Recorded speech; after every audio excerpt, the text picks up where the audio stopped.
Starting a little bit early. Usually we start at like 10:30. I set it up to start at 9:45, but we're going to start a little early today. We're going to start it right now. We'll wait a minute since it was set up to start at 9:45. We'll wait a few minutes. Let's see what's going on in the world today. What's going on in the world today?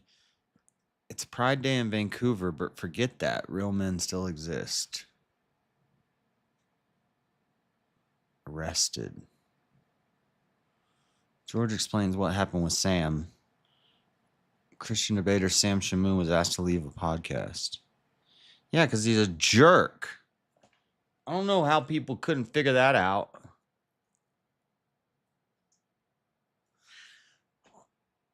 This is not a politics show, but...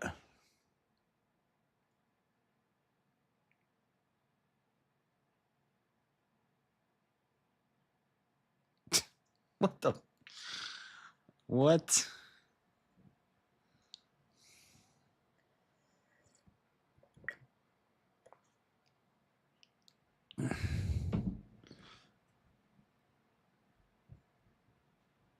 Tom Aspinall tries to wrestle Dricus du Plessis.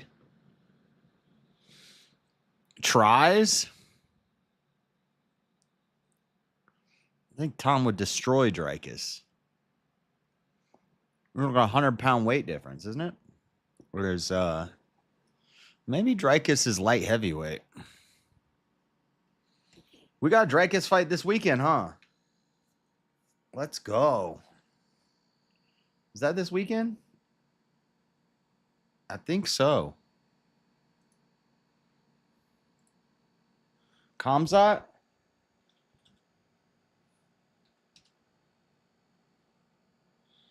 Please don't drop me. Please don't drop me. You know, my God, you're so fine. Don't be think my time and energy. Try to come down to me. Try to come down to me. No, it's not. Roman Dollids and Anthony Hernandez. How do you say his name? Dollids? Steve Ursag's fighting this weekend. Is that this weekend? August 9th? Yep. Today's the 6th. Yasmin Lucindo. Angela Hill's a beast for a woman. Man, I thought the Dricus fight was this weekend. It's next weekend. Or no, it's the weekend after this weekend. Times it start. Main event starts at 8. Nice. I like it when the main event started at 8. Who else is fighting? Carlos Prates and Jeff Neal. Jared Cannonier's fighting. Michael Page. That's going to be a good fight. Michael Page and Jared Cannonier. That's going to be a good one. Tim Elliott and Kai. I know who Tim Elliott is. Kai Asakura. Huh. Kamzat and Dricus. Dude, I'm going to be so pissed if Dricus loses. And then we got Kamzat and what's the dude's name? All their names, all these Dagestani dudes' names sound the same.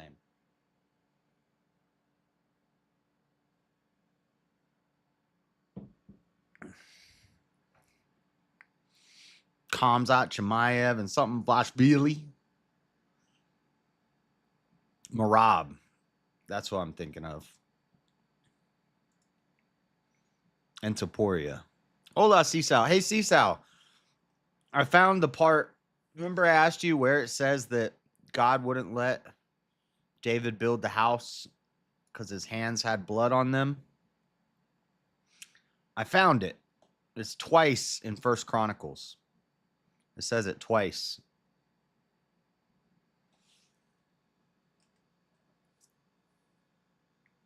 I think it's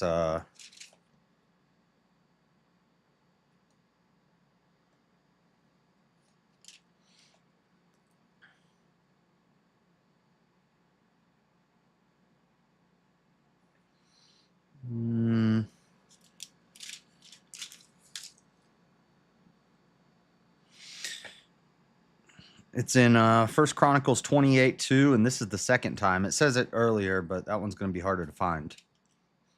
Then David the king stood up upon his feet and said, "Hear me, my brethren and my people. As for me, I had in mine heart to build an house of rest for the ark of the covenant of the Lord, and for the footstool of our God, and had made ready for the building. But God said unto me, Thou shalt not build an house for my name, because thou hast been a man of war and hast shed blood."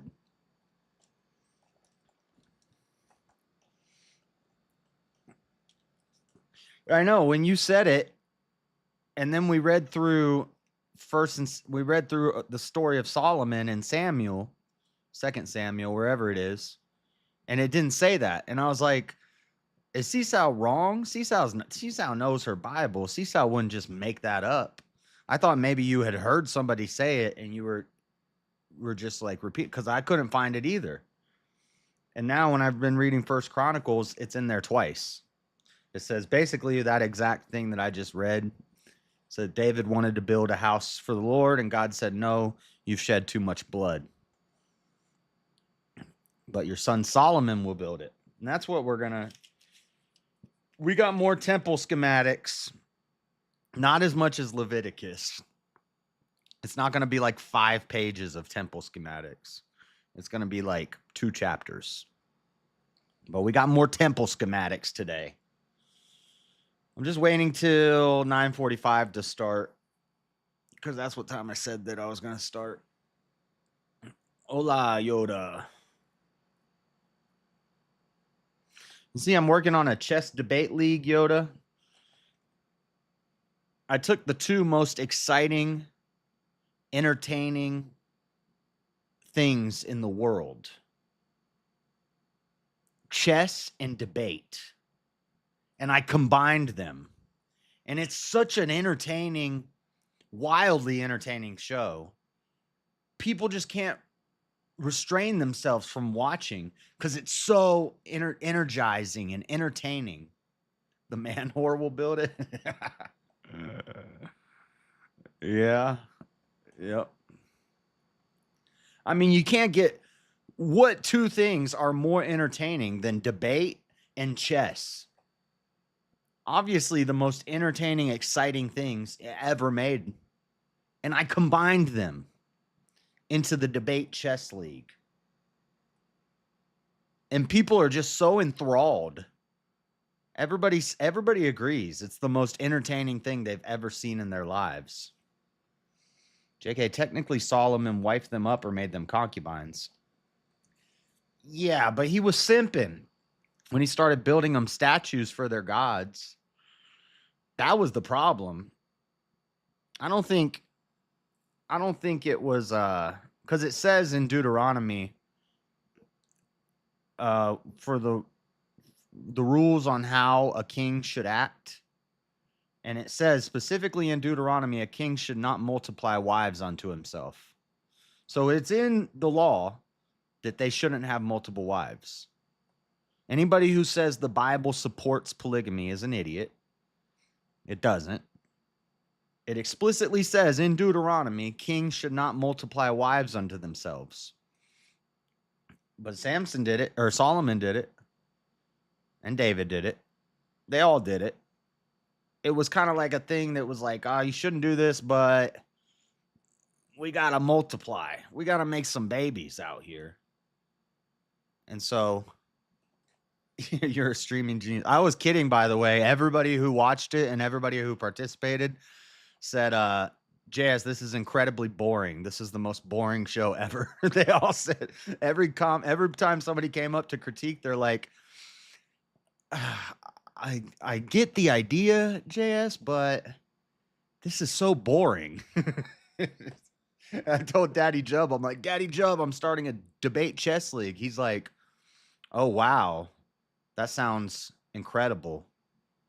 Chess and debate. I can't wait to watch. Makes sense. Deuteronomy says that because more wives, more problems. Yep. Yeah, you know, Martin Luther, when he posted the 99 Thesis or whatever it was, he said he had 99 problems, but multiple wives wasn't one.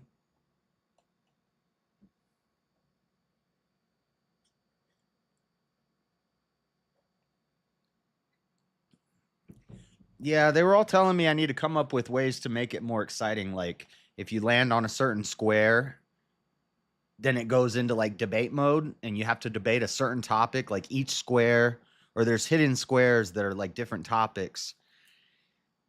And I was like, that sounds like too much work. I don't know how to do all that. I'd have to have a chart.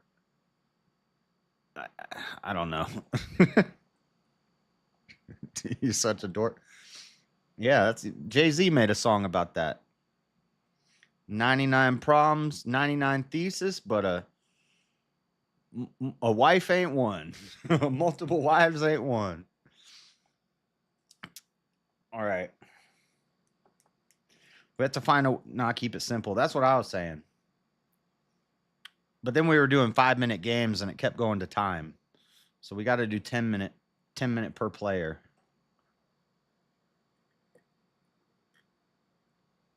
And we have to come up with the topic beforehand. Because then we spend 20 minutes trying to figure out a topic. I got to work on it. All right. What time is it? It's 9:46. Let's get started on this. Oh, by the way, what's up, TVT? TVT. You got a membership. Somebody gifted you a membership. TVT. Oh, the Vengeful Truther. Okay. I've seen you before. You changed your name, I think. What's up? 10, dang. At least 20? 10 per player. 10 minutes per player. Supposed to be fast games. Supposed to be 3 games, 3 debate topics. So originally it was 5 minutes per player, and we would play speed chess. But it kept going to time. Even when we do 10 minutes, it goes to time. So if we do 30-minute games, that's 15 minutes per player. See, you play. See, a lot of people like playing slow. I do too, but we got to keep it snappy. You know. I don't know. I got to figure it out. And the other idea was we do long games, but you debate while you play. But then I don't like doing chat polls to see who won. Blitz debate, blitz chess. Yeah, something like that. Fast chess, fast debate. Or like 10-minute debate, 10-minute chess, 10-minute debate, 10-minute chess. But I don't know. I haven't worked out all the kinks yet. All right. Let's get into this. We're in Second Chronicles. Second Chronicles. This is a long one. Second Chronicles. I'm not going to do the looking into who wrote it, when it was written, and all that stuff, because it's going to be the same as First Chronicles. It's going to be the same as First and Second Kings, First and Second Samuel, First and Second Chronicles. It's all assumed to be Nathan, Gad, maybe a little Isaiah, maybe some other scribes. And the oldest manuscripts are from the Dead Sea Scrolls. But this one has 36 chapters. It's a long book. But then we get Ezra. I think Ezra's like 2 pages. Ezra's only 10 chapters. Ezra and Nehemiah, we'll go through those quick. We've already done a whole breakdown of Nehemiah. Esther is short. Job is 44 chapters, but they're very short chapters. I can read through Job pretty quick. Plus, I know Job pretty well. That's where the dinosaurs are at. So I know Job. And then we get to Psalms. When we get to Psalms, that means we're halfway. But let's go with this. The second book of Chronicles. We're going to be reading about Solomon now. Chapter 1. And Solomon the son of David was strengthened in his kingdom, and the Lord his God was with him and magnified him exceedingly. Then Solomon spake unto all Israel, to the captains of the thousands and of hundreds, and to the judges, and to every governor in all Israel, the chief of the fathers. Job's tough to get through all the whining. Yeah. So Solomon and all the congregation with him went to the high place that was at Gibeon, for there was the tabernacle of the congregation of God, which Moses, the servant of the Lord, had made in the wilderness. Dude, they had to pack that thing up and carry it. Those poor Levites, they had to just haul. Oh, we gotta set this tabernacle up again. Now we gotta carry these. Like the pillars were huge, and they just had to pack it up and move along. But the ark of God had David brought up from Kiljath Jearim to the place which David had prepared for it, for he had pitched a tent for it at Jerusalem. Moreover, the brazen altar that Bezaleel, the son of Uri, the son of Hur, had made, he put before the tabernacle of the Lord, and Solomon and the congregation saw unto it. And Solomon went up thither to the brazen altar before the Lord, which was at the tabernacle of the congregation, and offered 1,000 burnt offerings upon it. Solomon trying to do a burnt offering for every wife he's about to take. And that night did God appear unto Solomon and said unto him, Ask what I shall give thee. And Solomon said unto God, Thou hast showed great mercy unto David my father, and hast made me to reign in his stead. Now, O Lord God, let thy promise unto David my father be established. For thou hast made me king over a people like the dust of the earth in multitude. Give me now wisdom and knowledge, that I may go out and come in before this people. For who can judge this thy people that is so great? He wants wisdom.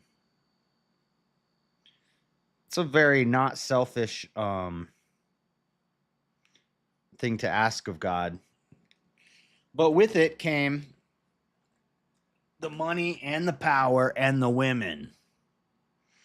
And God said to Solomon, Because this was in thine heart, and thou hast not asked riches, wealth, or honor, nor the life of thine enemies, neither yet hast asked long life, but hast asked wisdom and knowledge for thyself, that thou mayest judge my people over whom I have made thee king.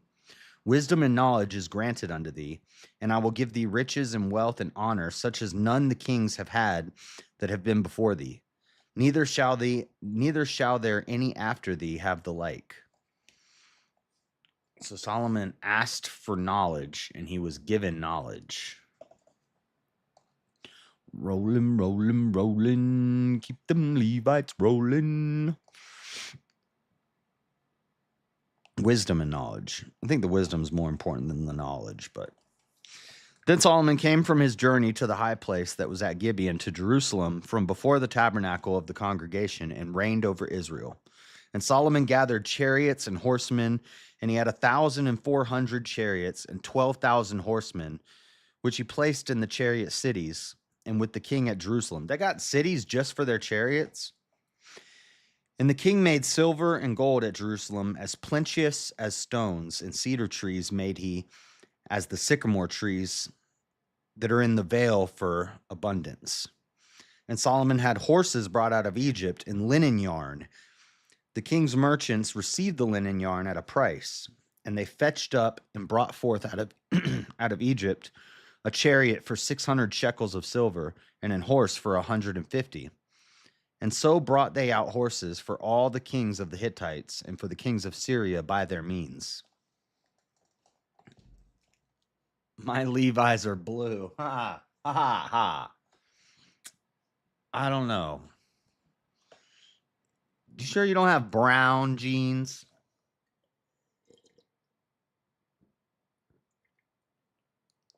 Your jeans are khaki. Idolatry. Solomon bowed and worshipped idols, but he was just doing it for the women. The idol he was worshiping. I don't think Solomon was really worshiping Molech.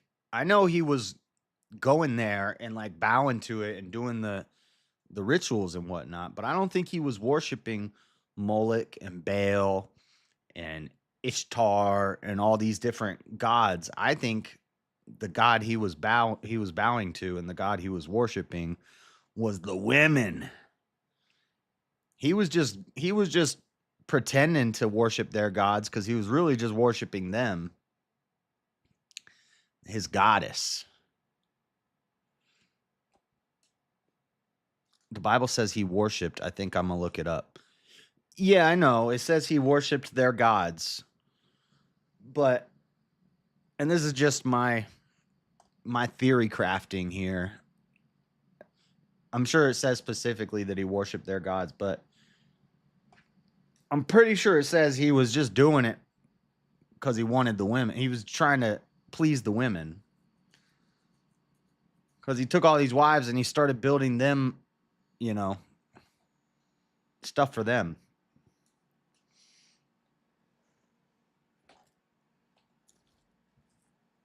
But yeah, he did worship their gods. But I'm saying truly he was worshiping the women. I get you. In his heart, it's not something he really desired to do. Or it's not like he didn't care about those gods. He was just worshiping them because it was how he got with the ladies. And he was just, it's like if a guy goes to church to meet women. It'd be like if I went and became a Mormon, you know? I could go down to the Mormon church and get baptized and pretend to be a Mormon, pretend to be all interested, but really I just want a wife with blonde hair and blue eyes, some good genes. I just want a wife with good genes. And so I pretend to worship whatever God of Joseph Smith, but really I'm just trying to get me a lady, you know? Could do that. Chapter 2. And Solomon determined to build a house for the name of the Lord and a house for his kingdom. And Solomon determined, what's the word there?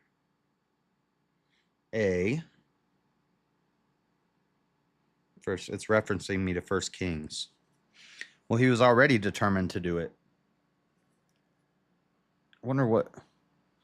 That's my dad joined the Methodist Church to meet women, and he liked to sing the hymns. Yeah.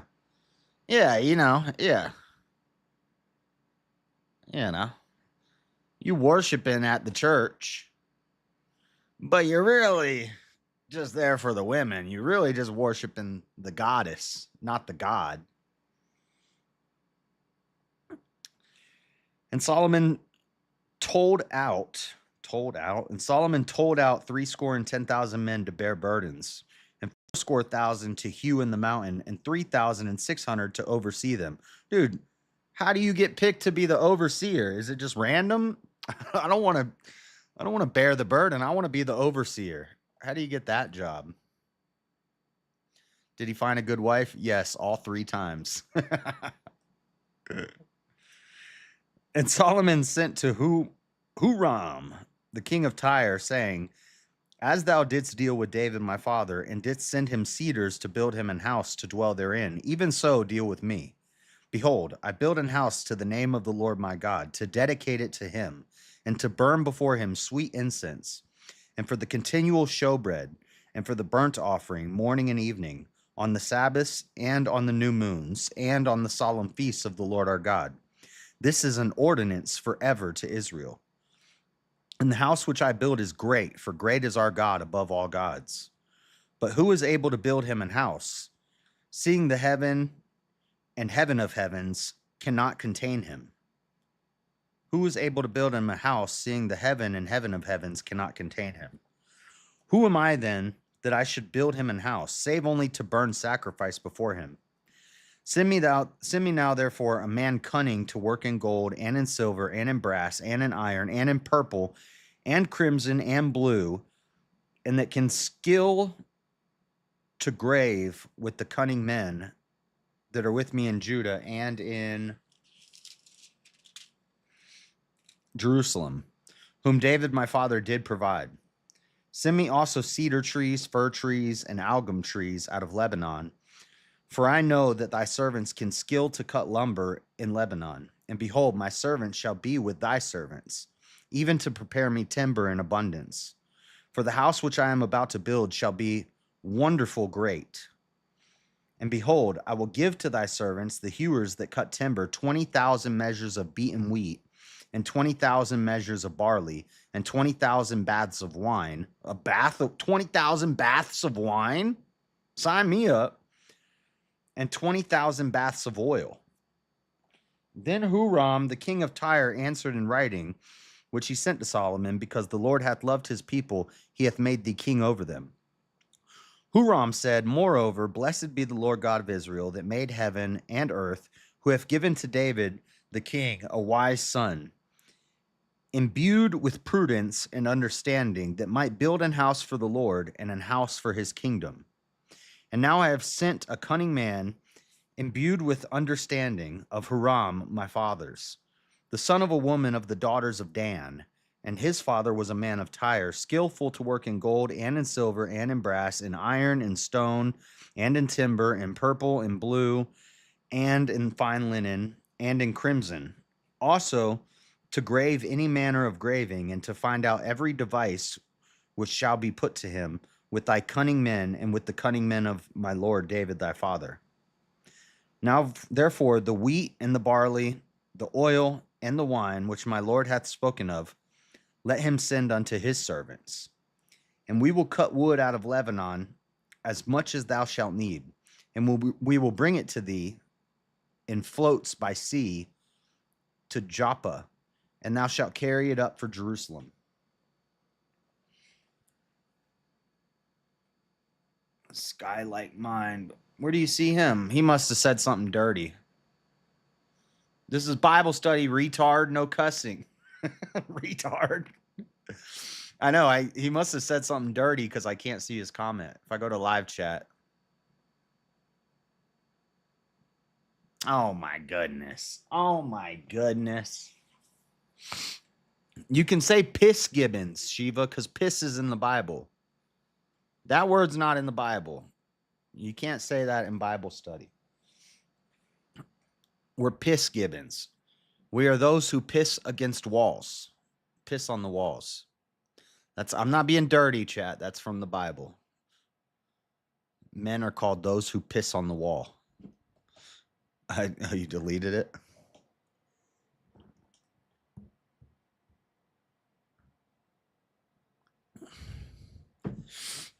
He said, I'm not rude, you bloody. Oh, you can't say that in chat. You can't say that in chat either. Jeez, oh, dang. Wait, what did he say? I don't know. He who pisseth against the wall. It's in the Bible. Yep, it is in the Bible. No free speech here. This is an authoritarian dictatorship.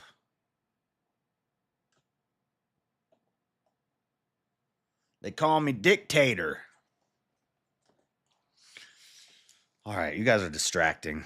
Okay, where are we at? Floats, carry it to Jerusalem. And Solomon numbered all the strangers that were in the land of Israel after the numbering wherewith David his father had numbered them. And they were found 150,000 and 3,600. And he set 70,010 of them to be bearers of burdens, and 80,000 to be hewers in the mountain, and 3,600 overseers to set the people at work. Dude, I want to be in that 3,600 group. How do you get that job? I don't want to be the guy that hauls the lumber. Y'all know this is a society. We live in a society. Is a dictator an amusingly shaped... Oh my God, you're so inappropriate.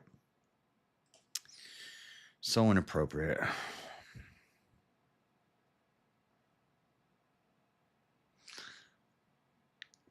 Look what I do with your free speech. Erase his free speech. Erroneous.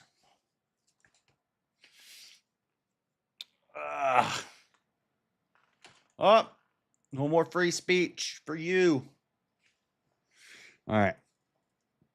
You didn't ban him, did you? ISMH. I shake my head. I shake my fist at thou. Okay, where are we at? Chapter 3. Here we go, Shiva. We got more temple schematics. You ready? Then Solomon began to build the house of the Lord at Jerusalem and Mount Moriah, where the Lord appeared unto David his father, in the place that David had prepared, in the threshing floor of Ornah the Jebusite. And he began to build in the 2nd day of the 2nd month, in the 4th year of his reign. Now these are the things wherein Solomon was instructed for the building of the house of God. The length by cubits after the first measure was 60 cubits, and the breadth 20 cubits. And the porch that was in the front of the house, the length of it was according to the breadth of the house, 20 cubits, and the height was 120. And he overlaid it within with pure gold. And the greater house he sealed with fir trees, which he overlaid with fine gold, and set thereon palm trees and chains. And he garnished the house with precious stones for beauty, and the gold was gold of Parvaim. He overlaid also the house, the beams, the posts, and the walls thereof, and the doors thereof with gold, and graved cherubims on the walls. And he made the most holy house, the length whereof was according to the breadth of the house, 20 cubits, and the breadth thereof 20 cubits. And he overlaid it with fine gold, amounting to 600 talents. And the weight of the nails was 50 shekels of gold. And he overlaid the upper chambers with gold. And in the most holy house he made 2 cherubims of image work, and overlaid them with gold.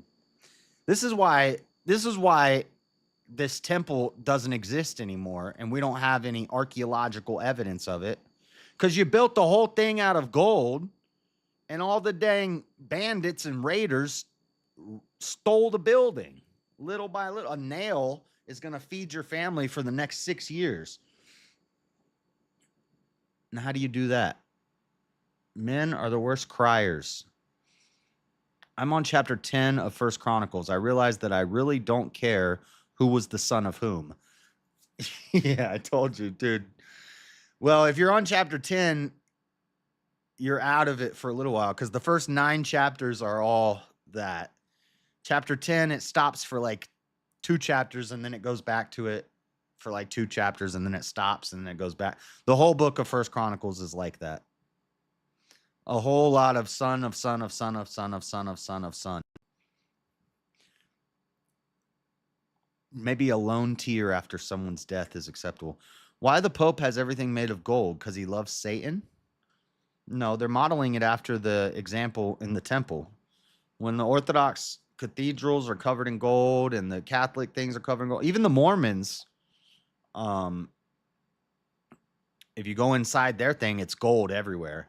They're modeling it after this.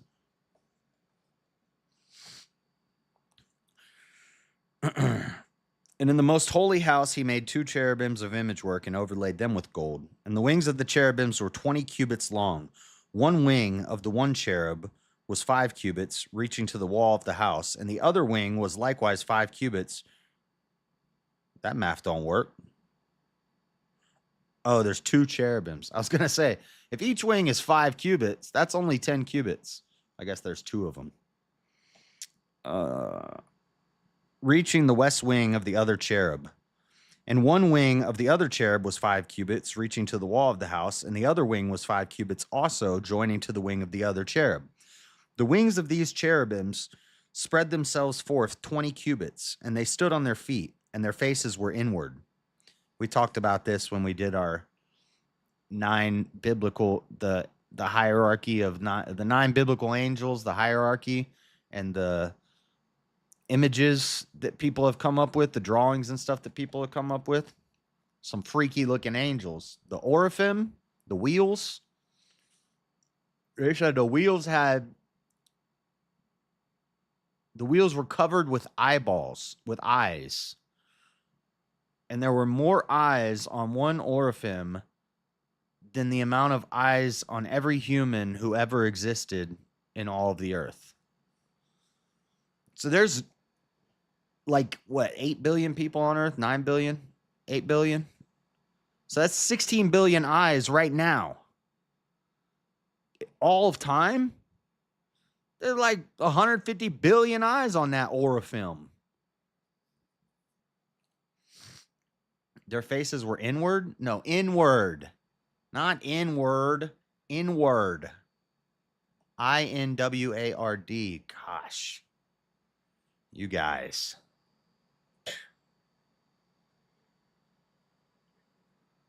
No couth. Faces were inwards, like a pyramid. One day we're gonna go over the video of he's kind of crazy, but I like him. Is it Frank Turek? No.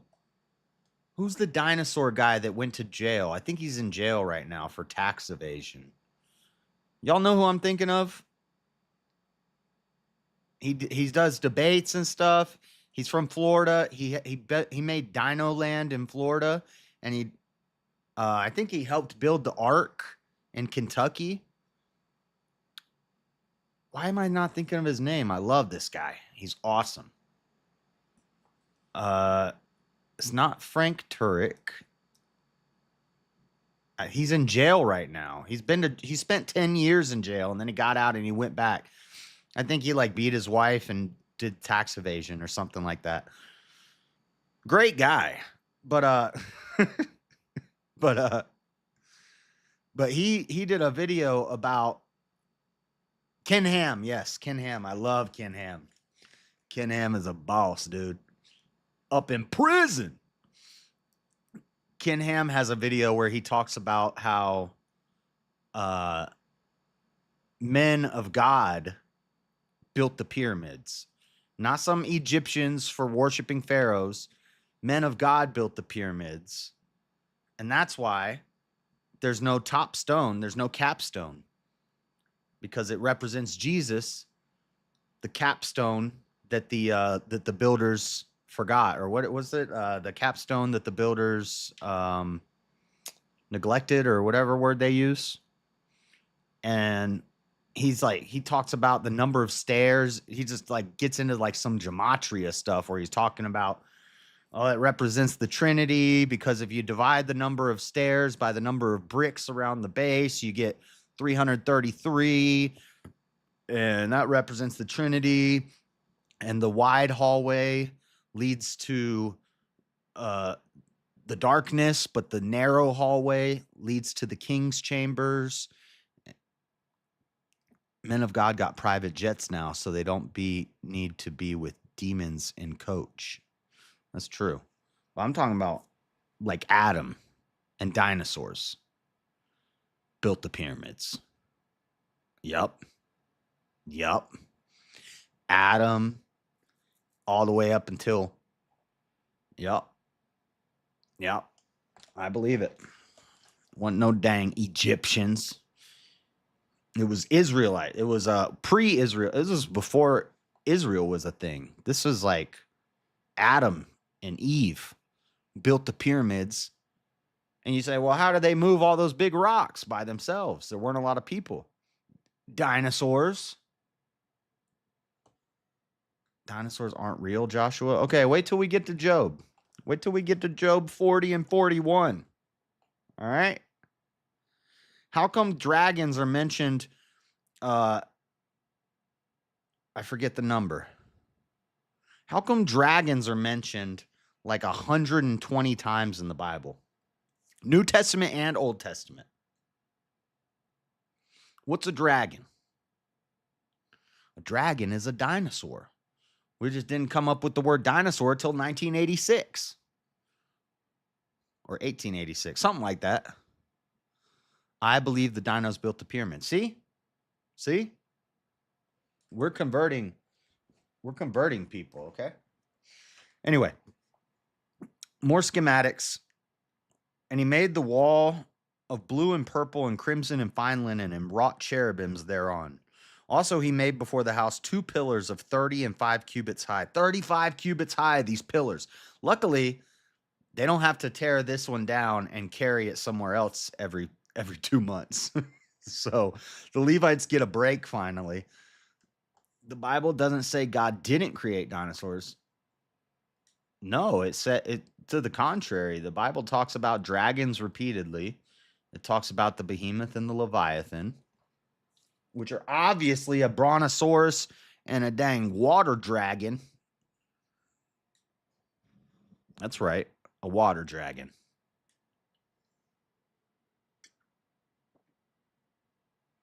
I seen slabs across property with sticks and I know, I've seen that video too. Obviously, you haven't watched my Dinosaurs Built the Pyramids video, because I played that video in my video. It's proven that leverage is the way to move strong stones. Yeah, well, did that guy lift one of those stones 800 feet into the air? Nope. You know what could do that? A dang behemoth.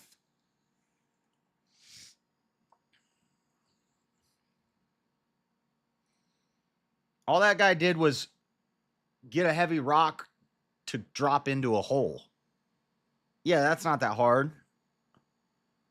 I want to see that guy move that rock 8,000 miles through the desert and then pick it up 12 stories high with his dang leverage. Leverage, more like Leviathan. Matthew just hating because he never built a pyramid with a Triceratops. Dude, Steam has a free game where you get to build pyramids, but it looks lame. It looks cartoony. I don't like the art style of it. I don't watch all your content, otherwise I wouldn't have time to work for the man. Well, you're slacking. That's all I got. That's all I got to say about that. You're slacking. You might want to go watch the video. Okay. 35 cubits was a pillar. And the chapiter that was on top of each of them was 5 cubits. And he made chains, as in the oracle, and put them on the heads of the pillars, and made 100 pomegranates and put them on the chains, like Christmas decorations. Oh, you get your Christmas decorations from the pagans. No. You know what a Christmas tree ornament looks like? It looks like a pomegranate hanging on a chain, which they put in the temple. Dude, I just thought of that. That's another argument against Christmas is not pagan. I'm going to have to remember that. I'm not going to remember that, but I already know I'm highlighting it. I'm never going to find that again. One of these days, I'm going to be debating with somebody about Christmas is not pagan. James, maybe. Supposed to do a debate with James on Halloween about the holidays are not pagan. That should be fun. I'm sure he'll do a whole lot of preparation for the debate. He put in so much effort preparing last time. Great argument. I just don't understand how you can't believe in mental illness.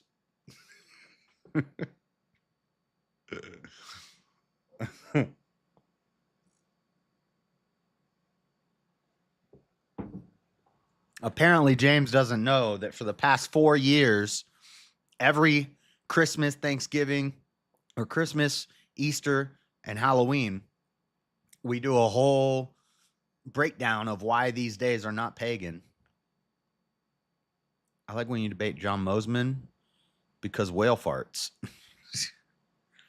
That's where you lose me, Josh. Halloween is disgustingly evil and satanic, maybe not its origins. Well, that's what we're talking about, is its origins. Its origins are Catholic. It's All Hallows Eve and All Saints Day. Hallowed be thy name. That's the Halloween. Nowadays, it's degenerate and nasty. It's all about women looking like nasty and sex and evil spirits. I get you, but that's not what we're talking about. We're talking about the origins. The origins of Halloween are Catholic.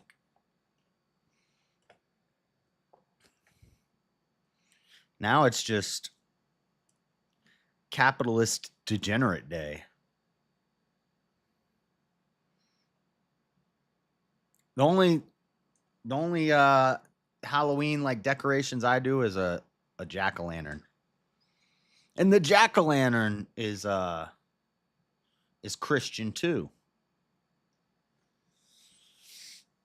We did a Trumpkin. We carved a Trumpkin for Halloween. I mean, if that ain't holy, I don't know. Get it? If a jack-o'-lantern's not holy, I don't know what is. Get it? Jack-o'-lantern, holy? Because jack-o'-lanterns have holes in them? You get it. All right. And he reared up the pillars before the temple, one on the right hand and the other on the left, and called the name of that on the right hand Jachin, and the name of that on the left Boaz. Why are you naming pillars? Chapter 4. Boaz, like Hosea or Ruth's man. Chapter 4. We're already on chapter 4? Holy moly. Now, Christmas is just about Coca-Cola and buying crap from satanic people, sacrificing your time and money. Yeah, I'll concede that point. I'll concede that the holidays nowadays are just capitalist money-making, which I'm pro-capitalism. So if it boosts the economy, I'm all right with that. But it's all about spending money on lights, having the most lit up house on the street, which is often turns kind of prideful because people want to have the most Christmas lights. Gift giving, I don't have a problem with gift giving. But I don't know. Parents like breaking the bank to give their kids the best gifts. I do see the problem with telling your kids about Santa Claus, though, because if you're the poor kid and you go to school and you're the best behaved kid in the class, right? But you're poor. And you come in school the day after Christmas break and they're like, "What'd Santa bring you?" And you're like, "A Hot Wheels car." I got a Hot Wheels car. It's a red Corvette. He brings it to school. He's like, "Look at this. This is what Santa brought me, a Hot Wheels car." And then the biggest jerk in the class, his parents are rich and he's a doo-doo head, He's like, psh, and he's on the naughty list for sure. And he's like, psh, I got a dirt bike and a rocket. I got an Elon Musk robot. I got he starts running off the list. I got a new puppy. It's a pit bull.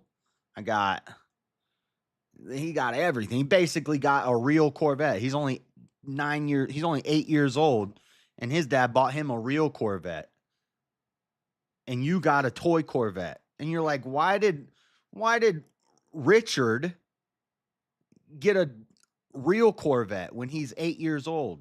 And I got a toy Hot Wheel car, and that's it. Does Santa hate me? Does Santa hate me? That could be traumatic on a child. But I do like Santa. I'm pro Santa. Santa who? People still tell their kids about Santa. We never did that, nor my parents. Fun, Seesaw. See, I would just homeschool my kid, and then I could tell them about Santa. Because then I don't have to worry that their friends are going to, one-up them.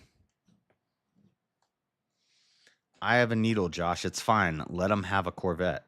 Because Richard is rich, honey, and we ain't. Why did Dick get all the good stuff?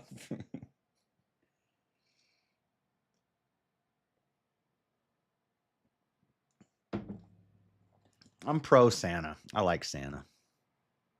I still believe in Santa. Saint Nick. Also Christian. Another Christian thing.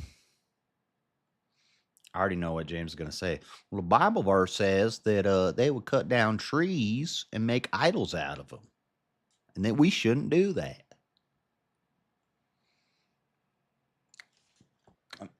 I already know where he's going to go. I already know all the verses he's going to go. I already know all the counters to all those. I'm teaching my kids already. There's always someone out there richer, prettier than you. Be grateful for what you got. Dude, Seesaw's a savage mom. Kids like, all right, listen. You're ugly and we're poor. Deal with it.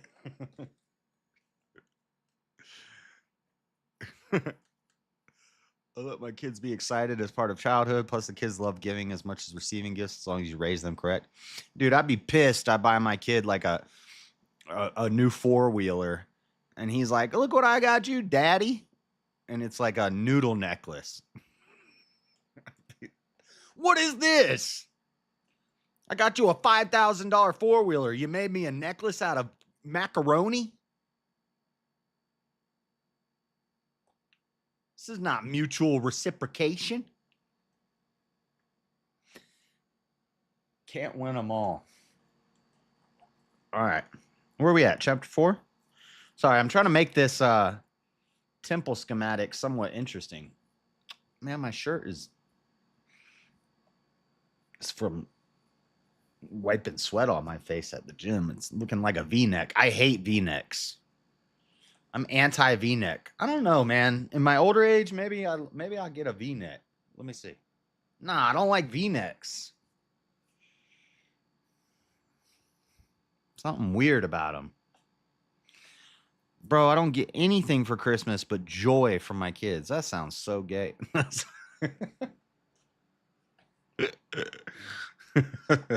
Okay, I'm kidding. That sounds amazing, Matthew. Wow. Just keep rubbing it in my face, guys, that I'm alone.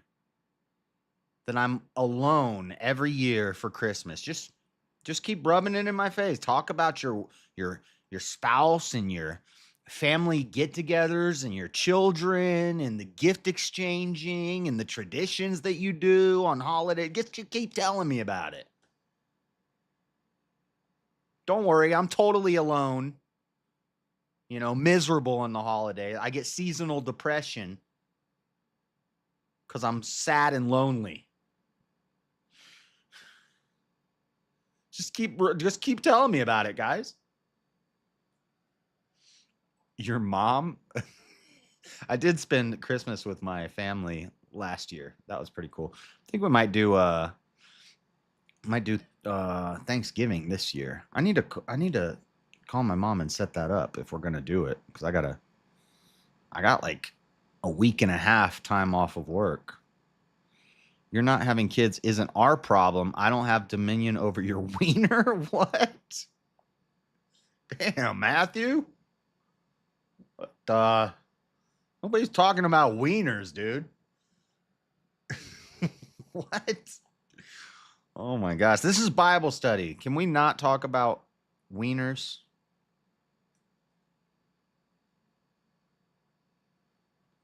All right.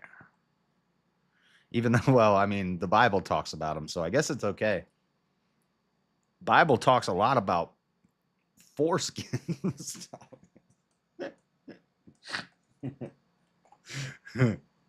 Okay. Chapter 4. Moreover, he made an altar of brass, 20 cubits the length thereof, and 20 cubits the breadth thereof, and 10 cubits the height thereof. Also, he made a molten sea of 10 cubits from brim to brim, round in compass, and 5 cubits the height thereof, and a line of 30 cubits did compass it round about.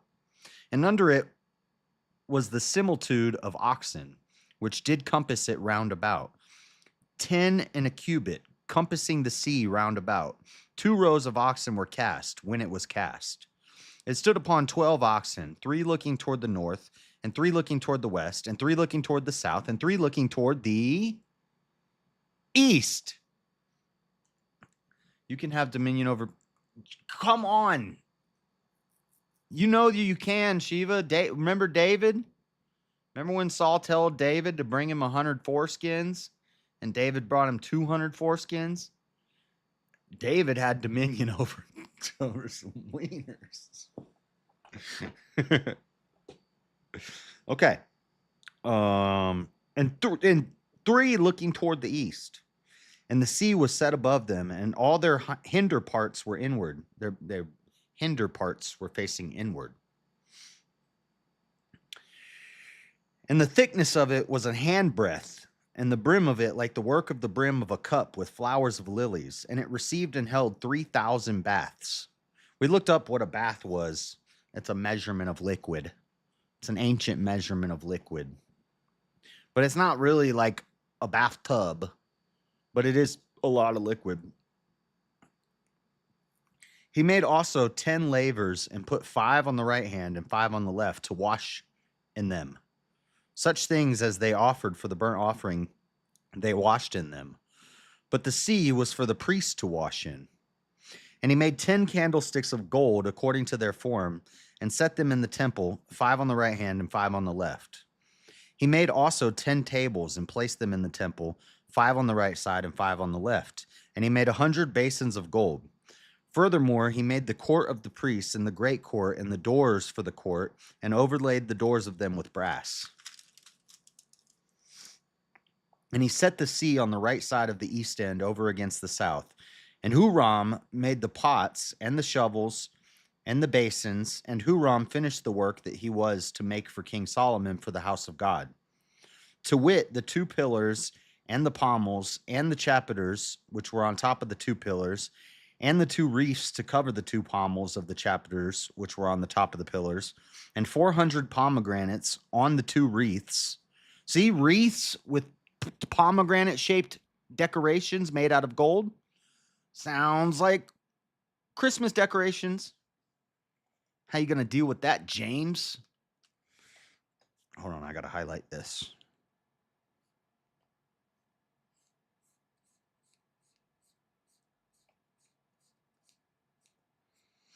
I got to remember this. 2 Chronicles for Christmas debate.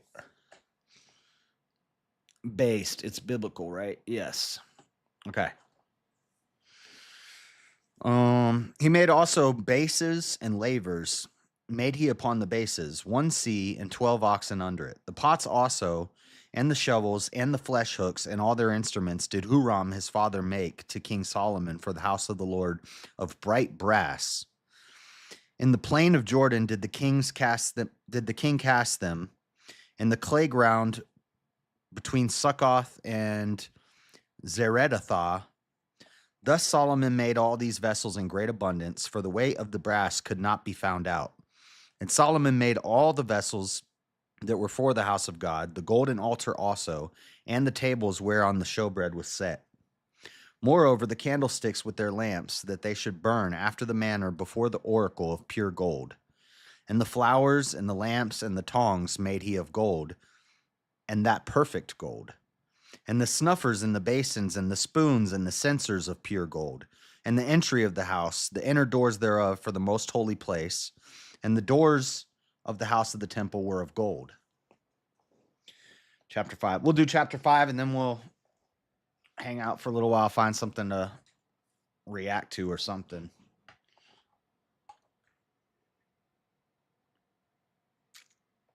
Coffee? Creatine?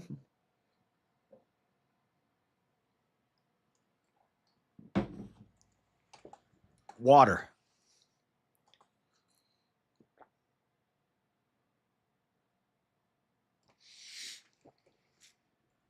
We're not going to go as late today. We'll stop probably in about an hour so I can get to sleep early, and we'll play some Dying Light 2 tonight. Let's October,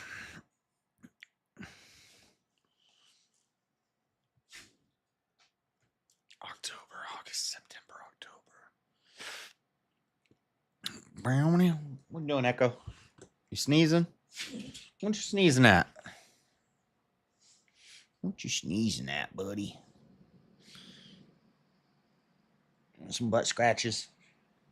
Yes. Yes. All right, get out of here. Got hair on my hand. Or sit right next to me. That's fine too. All right, chapter 5. Solomon's address.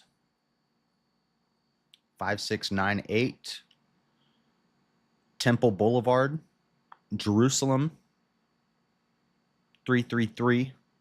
333. Chapter 5. Thus, all the work that Solomon made for the house of the Lord was finished. And Solomon brought in all the things that David his father had dedicated, and the silver and the gold, and all the instruments put he among the treasures of the house of God. So see, that was only 2 chapters. In Leviticus, when it talks about the tabernacle being built, it's like 6 chapters. And then in Samuel, when it talks about the temple being built, it's like 5 chapters. In Second Chronicles, it's only 2 chapters. So our Second Chronicles is moving. First Chronicles was rough. Second Chronicles is moving. Then Solomon assembled the elders of Israel and all the heads of the tribes, the chief of the fathers of the children of Israel, unto Jerusalem to bring up the ark of the covenant of the Lord out of the city of David, which is Zion. Wherefore all the men of Israel assembled themselves unto the king in the feast which was in the seventh month.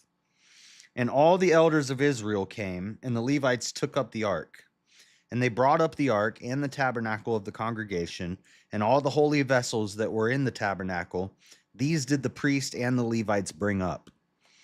Also King Solomon and all the congregation of Israel that were assembled unto him before the ark sacrificed sheep and oxen, which could not be told nor numbered for multitude. And the priests brought in the ark of the covenant of the Lord unto his place, to the oracle of the house, into the most holy place, even under the wings of the cherubims. For the cherubims spread forth their wings over the place of the ark, and the cherubims covered the ark and the staves thereof above. And they drew out the staves of the ark, that the ends of the staves were seen from the ark before the oracle, but they were not seen without. And there it is unto this day. There was nothing in the ark save the 2 tables which Moses put therein at Horeb, when the Lord made a covenant with the children of Israel when they came out of Egypt. And it came to pass, when the priests were come out of the holy place, for all the priests that were present were sanctified, and did not then wait by course. Also, this is a long parenthesis. Also, the Levites, which were the singers, all of them of Asaph and Heman of Jeduthun, with their sons and their brethren, being arrayed in white linen, having cymbals and psalteries and harps, stood at the east end of the altar, and with them 120 priests sounding with trumpets. It came even to pass, as the trumpeters and singers were as one, to make one sound to be heard in praising and thanking the Lord. And when they lifted up their voices with the trumpets and cymbals and instruments of music, spelled with a K, and praised the Lord, saying, For he is good, for his mercy endureth forever, that then the house was filled with a cloud, even the house of the Lord, so that the priests could not stand to minister by reason of the cloud, for the glory of the Lord had filled the house of God. And that is the story of Solomon building the temple. In our next Bible study, we'll read about Solomon's wives. And there was a lot of them.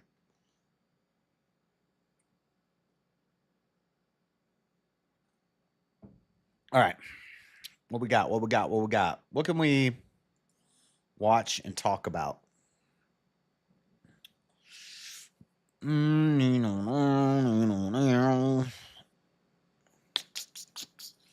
What? Something topical, no politics.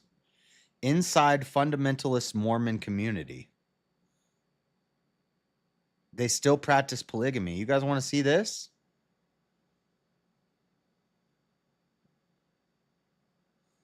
Oh no. Let's Today look at we this. have This looks interesting.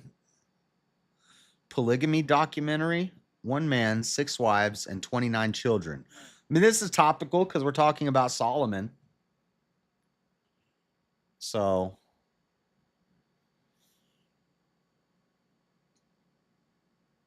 which one do we want to watch? We can watch this one, or we'll watch this one.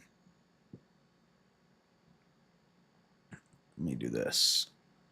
Let's close this. full screen this. Hit that display capture.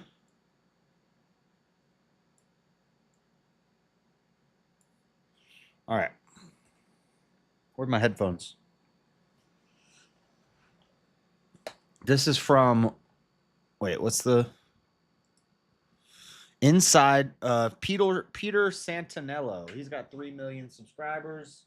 Hopefully he doesn't claim my video, but let's see what he's talking about in this video. Hanging out with some FLDS. Remember we were talking about fundamentalist Mormon community?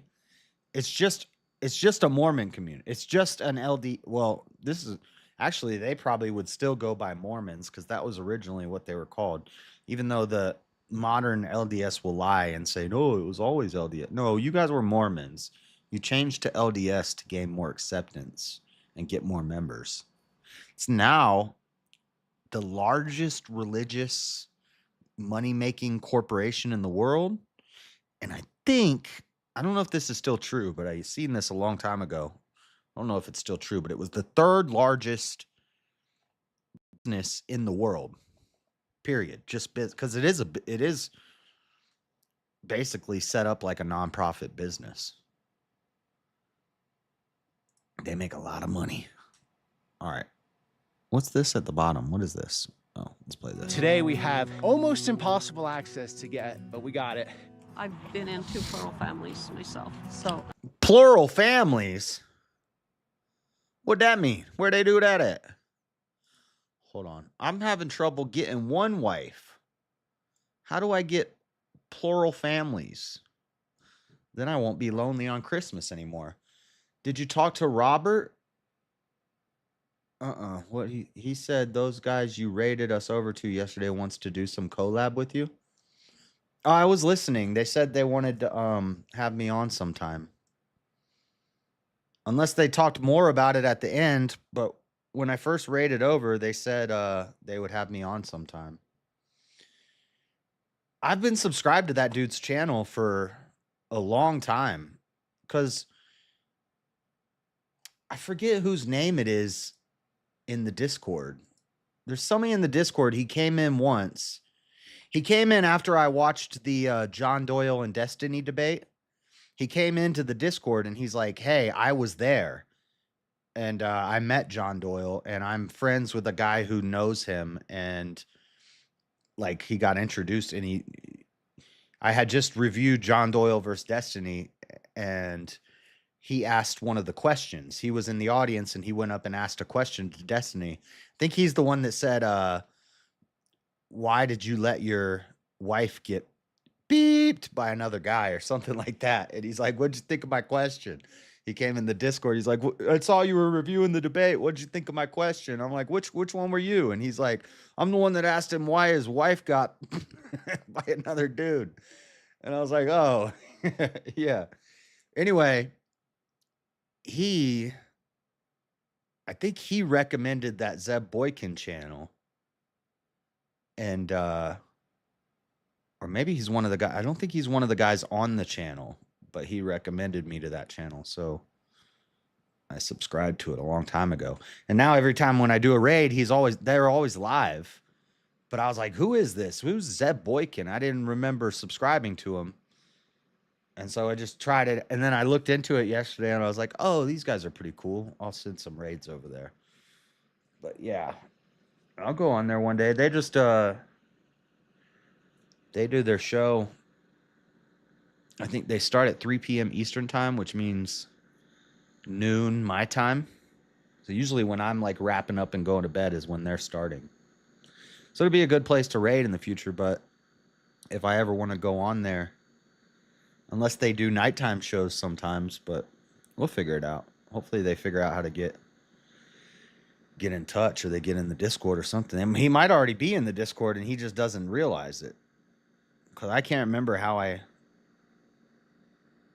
when I subscribed. But anyway. I could say I'm a polygamous wife. This isn't for everybody. BMW stands for No, duh. Big Mormon Wagon. And we had fun. You'd be open to a plural marriage, and you're 85. I want to build a bridge. Oh, dude, she's still getting freaky. 85? What up, girl? So that people won't be afraid of us. You think it's like a natural human thing? I do. That is the all-seeing eye of God. What if a gay couple tried to come into your church? You're a plural marriage twin. Okay. Oh, okay. I would Jeffs, say you Warren could- Jeffs is horrible. It's like a rival Washington. Let's not rag on Solomon too much. Solomon was the wisest king ever. And he was chosen by God to do what he did. So Solomon's still based. He just, he had a weakness for the ladies, just like David, just like Adam, just like all of them. They always got a weakness for the ladies, He had a sit-down interview with Myron Gaines. Yeah, I saw that on his channel. In person? In DC. They had their own currency, had their own language. Own language. The Deseret alphabet. Can you So- leave at any time if you want? There's 22 of us total, myself included. We might be different, come from different walks of life, believe different things, but we're all people.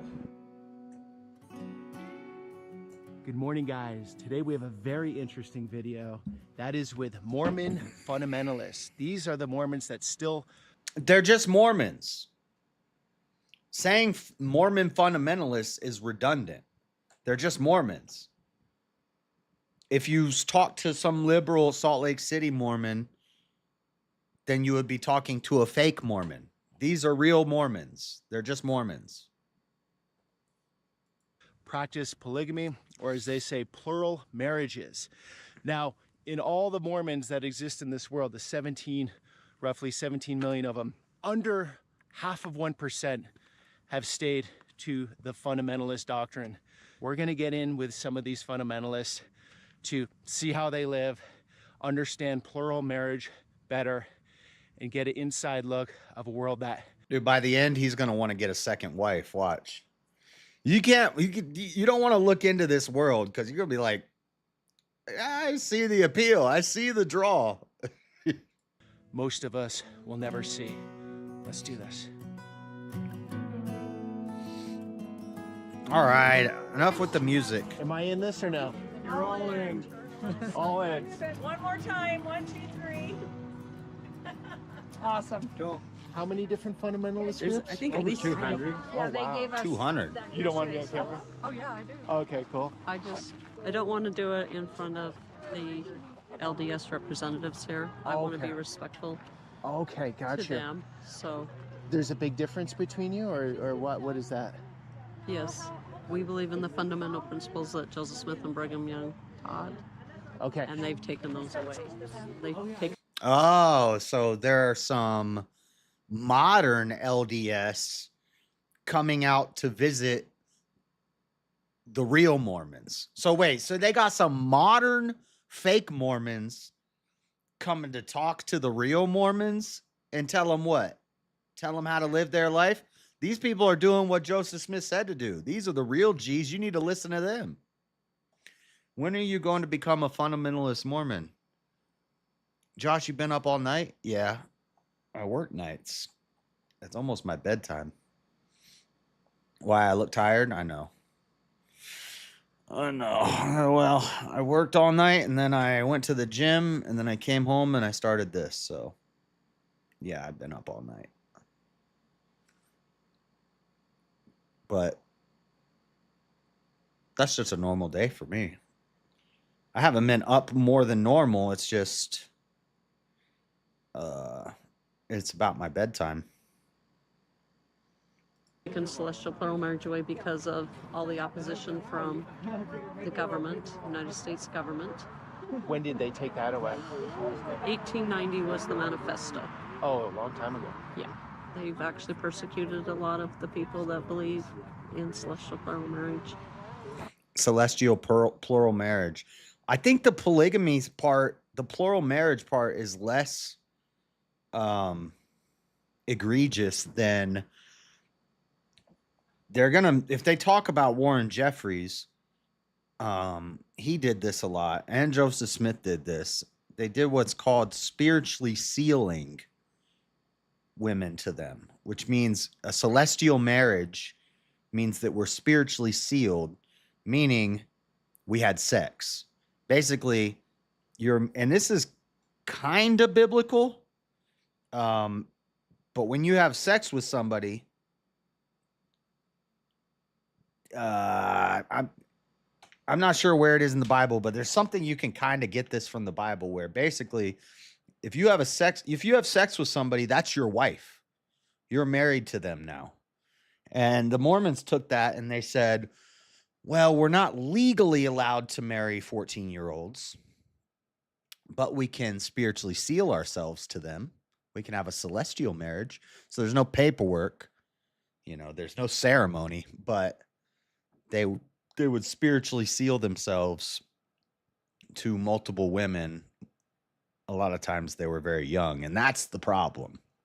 I mean, it's all a problem, but the bigger problem than having multiple wives is the fact that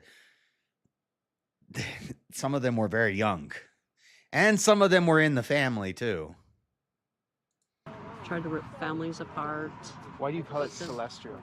There are different ordinances. No, still working nights, still working overnights. My days changed. That's why I stream on Friday and Saturdays now, but that happened in January, so it's been a while. And things that you comply with in order to make it so there's more harmony in the home. I've been in 2 plural families myself. Okay. Not all of them, Shiva, but yeah, a lot of them. Well, at least, especially in the early days, yes. Yes, Joseph Smith had multiple wives, and some of them were like 14 and 15 and 16, and yeah. And Warren Jeffries, there's a documentary on him on Netflix about this. He was notorious for it. But they act like Warren Jeffries was doing something crazy. Like the Mormons are like, I can't believe he was doing this. And it's like, what do you mean? Brigham Young and Joseph Smith did the same thing. He was actually doing what they taught. Y'all are the ones who got, changed. He was doing what he was supposed to be doing according to Joseph Smith. Y'all are the ones who changed up. Okay. So I could say I'm a polygamous wife. So you had a sister wife? Oh, many sister wives. Many sister wives. How many? Annette's actually one of my sister wives. Who's in Annette? Care. Okay. Yeah. On the left? Our husband passed away. I'm sorry. In 2015. With her family, I had her and one other person. And then with her family, I had her and one other person. But then what? She was in another family? I'm confused. I wonder, I think they take the husband, takes turns with each wife gets a night of the week. So if you have 7 wives, you have a different one for each night of the week.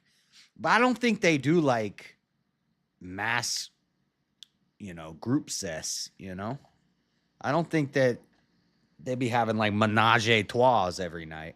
I think they take turns. They don't make, they don't want it to be totally degenerate. The previous family, there was 5 of us.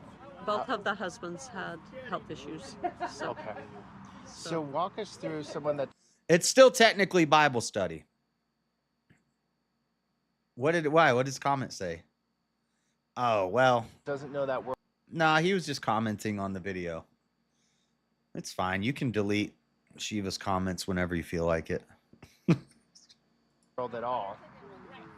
Is it super challenging, or what's it like having multiple sister wives and one man? Ask her the steamy details that we're all wondering about. Is there one big bed? Do you switch off? Do you take turns? How does that work? Is it tag team matches? What are we talking about here? Menage a trois? There's challenges. Okay. But you learn to rise above those and to love each other and to care for each other and for each other's children. It's just a different... No, obviously not group stuff. The husband goes in unto her. The husband goes in unto the wife. So each one has their own room, and each night he sleeps in a different room. See, I wouldn't do it like that. I'd be like, I get the bedroom, the master bedroom with the king size bed. and y'all each night you each get one night in the bed with me. The rest of the night you sleep in the guest bedroom in the bunk beds. You got a guest bedroom with like 4 bunk beds, a bunk bed on each wall. And they sleep in we call it the barracks. You guys sleep in the barracks tonight. Evelyn, you come with me. And they get all excited. Oh my goodness, I get to sleep in the master bed tonight. Attitude and perspective is what I say. You have to take on, you have to get over your fears and jealousies. Okay. Can you leave at any time if you want, or no? You can if you want. There's free agents. If you have the key to the padlock that has you chained to the floor, then you can leave whenever you want. Yeah. Free agency is highly honored. In your fundamentalist sect, not in all of Free agency. They don't say free will, they say free agency. But it's the same thing. them, right?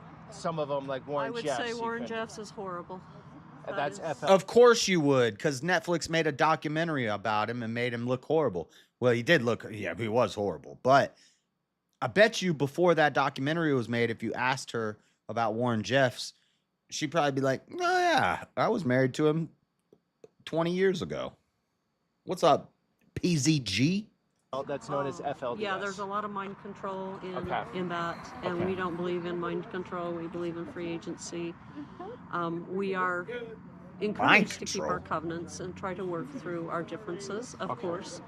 But nobody is going to be hunted down and killed. Like, you know, you've heard of the LeBarons. Some of the LeBaron groups have actually killed their members if they left, and we do not believe in that at all. Savage. We believe that our husbands are supposed to be called on missions and do the Lord's work. And husbands, plural. I mean, okay, okay. So they're not always around, and so it's nice to have. Yeah, they're going to the city. Close-knit companionship with other women. A woman relates to another woman a lot better sometimes, and to help be supportive to each other and help each other's children. So how many children did you have in your family then? Okay, so in my previous family, I had 2 boys from my previous marriage and 2 daughters in that marriage. So I had 4. My other sister wife had 6. The other sister wife had 5. And then our husband actually had a first wife that chose not to be a part of it. Okay. And she had 7 children. So we. Oh, that lady sucks. He had to leave her. And also, how does that work? He was married and she didn't want to join the sister wives club. So what, he divorced her? And he married. How'd that work? We had those children too. No, So I've never I played would have to add Satisfactory. all. But quite a few children. Did you forget names? No, Never. no. Are you like under one roof? One house? Lies. There was times we were, and there was times we had our own separate abodes, just depending upon the circumstances and what was happening. And as the family grew, it kind of That's right. was better to have our own abodes, but to still come together. We always came together for many functions. And now, exactly. Especially if you got 15 kids running around, you gotta have more mamas. you're not in a plural relationship. I'm not right now. I would like to become in that again, but my current husband is kind of not sure if he's ready for that. Okay, yeah. He's a little scared. Beta. I'm the eager one, and he's scared. See, I would have thought it was the opposite. I would have thought it was the men pushing this, and Not always. Not always. Not always. With my mother and my father, it was my mom pushing it. My dad was the one that was holding back. Interesting. Yes, because he realized the responsibility. See, this seems like there's a big like draw to that. I'm surprised the population of this community is not bursting at the seams with a bunch of guys. So I hear all these guys talking, all these like red pill dudes talking about they want multiple wives. Just move to this place. But you're gonna have to convert. And was like, can I make sure everybody's happy? And the financial responsibility is massive. That's very massive. So most of the time all of us are going to work, or there's certain wives that will go to work and others will take care of their kids and help teach them, and or they'll take turns. So not every family is the same. Do you think plural marriage is a natural thing because it comes from your God, your scripture, let's say? Well, the way we Or- look at it is if there's a really good man that's righteous and that wants to be honorable to his women and to the children, he should have that opportunity to be the father of as many children as possible. And we believe that when we come down here, we are to provide physical bodies for our spirit brothers and sisters. Okay. I'm a good guy. I want to have as many kids as possible. I could impregnate like 5 women a day. Oh my Lord. Bro, I should not be watching this video. I'm about to convert to dang Mormon FLDS. Our spirit brothers and sisters are to provide their bodies. This is the weird stuff that I think is subliminally in the Book of Mormon that turns all the Mormon women cheat, and all of the Mormon men have secret gay lovers. Even they're married to a woman. They have children, they have families, but they have secret gay lovers. It's very, very, very common in Utah. And because there's stuff like that in the doctrine, our spirit brothers and sisters are supposed to provide their bodies for our pleasure, and we need to make as many kids as possible. Spirit brothers and sisters. She's G-Lane's Maxwell's sister. The women work too. Right. She said the women work. That's not traditional. It's all weird and gay and evil people who want perverted things. Josh, don't impregnate any women until you find one that is worthy of the sword. Wait. Worthy of the sword means you get cut down. That doesn't mean what worthy of the sword is not a good thing. Is JS getting tempted by the evil Mormon ways? Yeah, but I'm not gonna do it because it's too much gay stuff. Like, they always turn so gay. Like, there's something inherently like feminine about it. I don't know. You've seen the Mormons that debated like Jim, that they're always like pretty boys, and they're very feminine. Worthy of your sword. Okay. And we want them to have the greatest opportunity to be raised in a righteous family. But what happens if I find like 3 women who are worthy of the sword? I'm just saying, I can make more children that way. This is all devil's advocate, guys. I am anti-polygamy. I'm just joking. I do not support polygamy.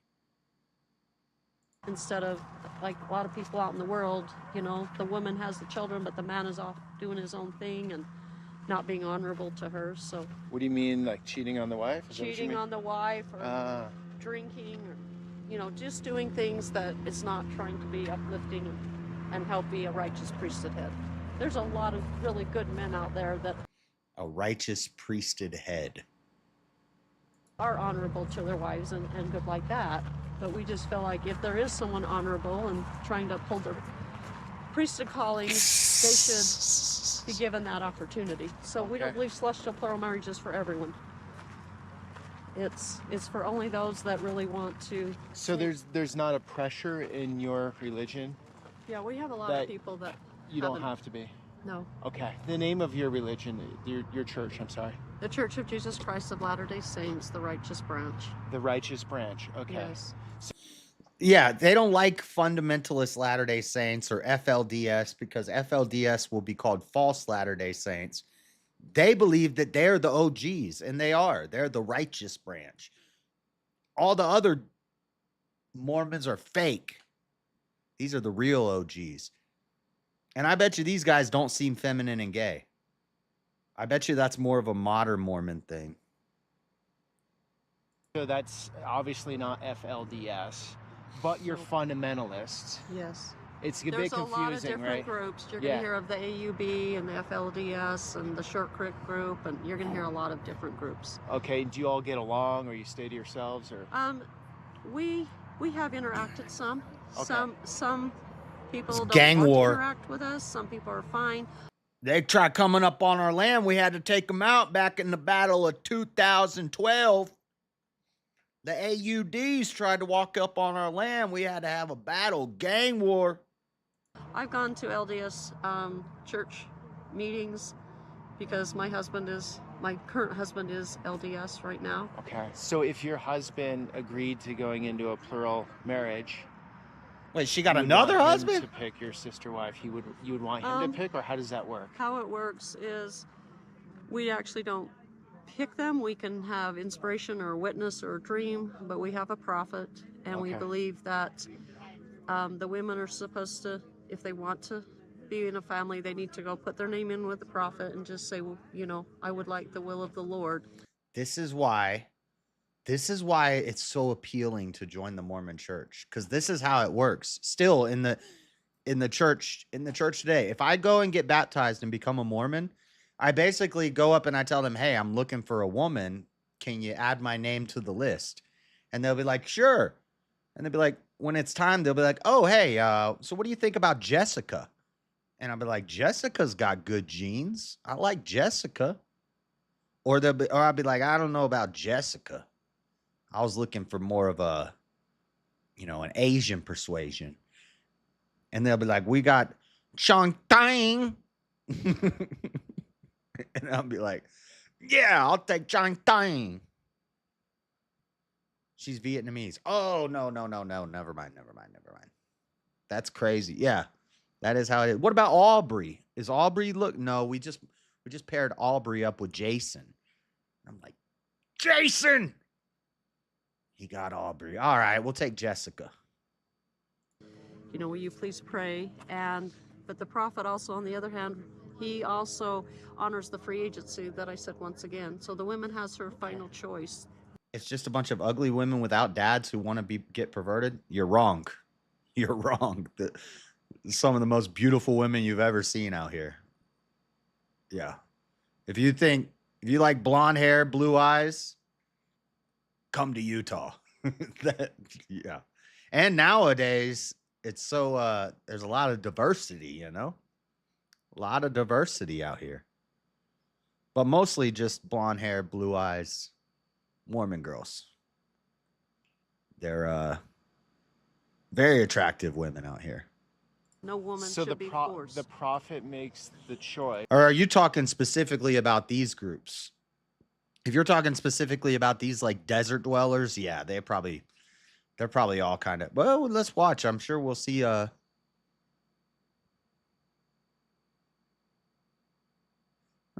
This girl's all right.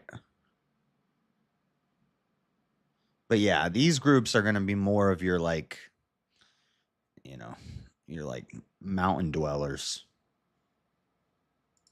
Or comes up with the candidate, but the woman makes the final choice. That is correct. And then if she says, yes, I want to do, whatever it is that you say, and she's willing to do that, then he will notify the appropriate parties and ask them to get their one witness. They have to have their witness too.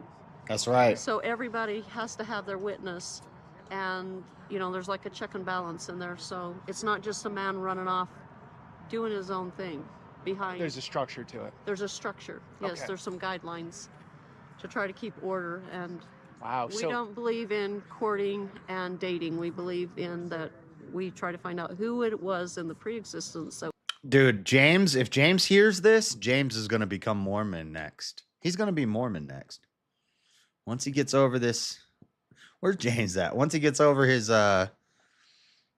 small hat phase, James is going to be like, sign me up. No courting, sign me up.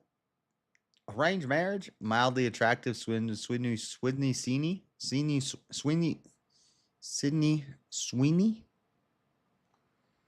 Yes. So no dating or courting. Dating is preparation for divorce. Good call there. We covenanted with Okay. to be with in this life. So only arranged marriages. Unless- It's like Indians. Kind of like that. But traditional Yeah, Indians, right? Yeah, like that. And So- what I learned in India, this is what people would tell me because it seems like such a far out concept for, say, secular Americans. Yeah. They said, you form your relationship through lust or romantic love, Yeah. but in our arranged marriages, you come together not in lust, Yeah. but you spend the rest of your life falling in love. That's what he Yes, told me. Yes. Yes. I found Well, that interesting. if you look at the Bible, that's pretty much how the marriages were in the Bible too. Yeah. For us Gentiles, outside of the religion, do you look at our behavior as a bit immoral? You're dating someone here, you're dating someone there, you're just choosing on your own. What would your view of that be? We don't have, I personally don't condemn anybody. I feel Okay. Heavenly Father has given everyone the right to have free agency, and not everyone's going to choose to believe the same way as we Okay. are. And Yeah. we are not the judge of our brothers and sisters. We are to just do what we feel is right and be an example Feelings. of love and charity towards others. And we don't look at that way as what we want to do. Mm-hmm. But, if our youth go up and say, hey, I want He's gonna go clear. go out and I want to try that and we can't stop them. We can't. I don't know. I don't know if they take James. In Scientology. You got to be. They kind of want like the cream of the crop. They're kind of looking for the overachievers in Scientology. You gotta have a lot of money. We can encourage them, Yep. but I mean, I have daughters of my own. Sydney's that about have a 6 chosen on a to good go day. different- She's really not that hot. She's kind of mid, baby. I seen they were posting all these liberals who are mad about the jeans ad. They're like, this is what Sydney Sweeney looks like without makeup on. And they're like pictures of her before she was famous. And they're like, she's just a frumpy white girl without all the technology and makeup and fancy American Eagle photo stuff.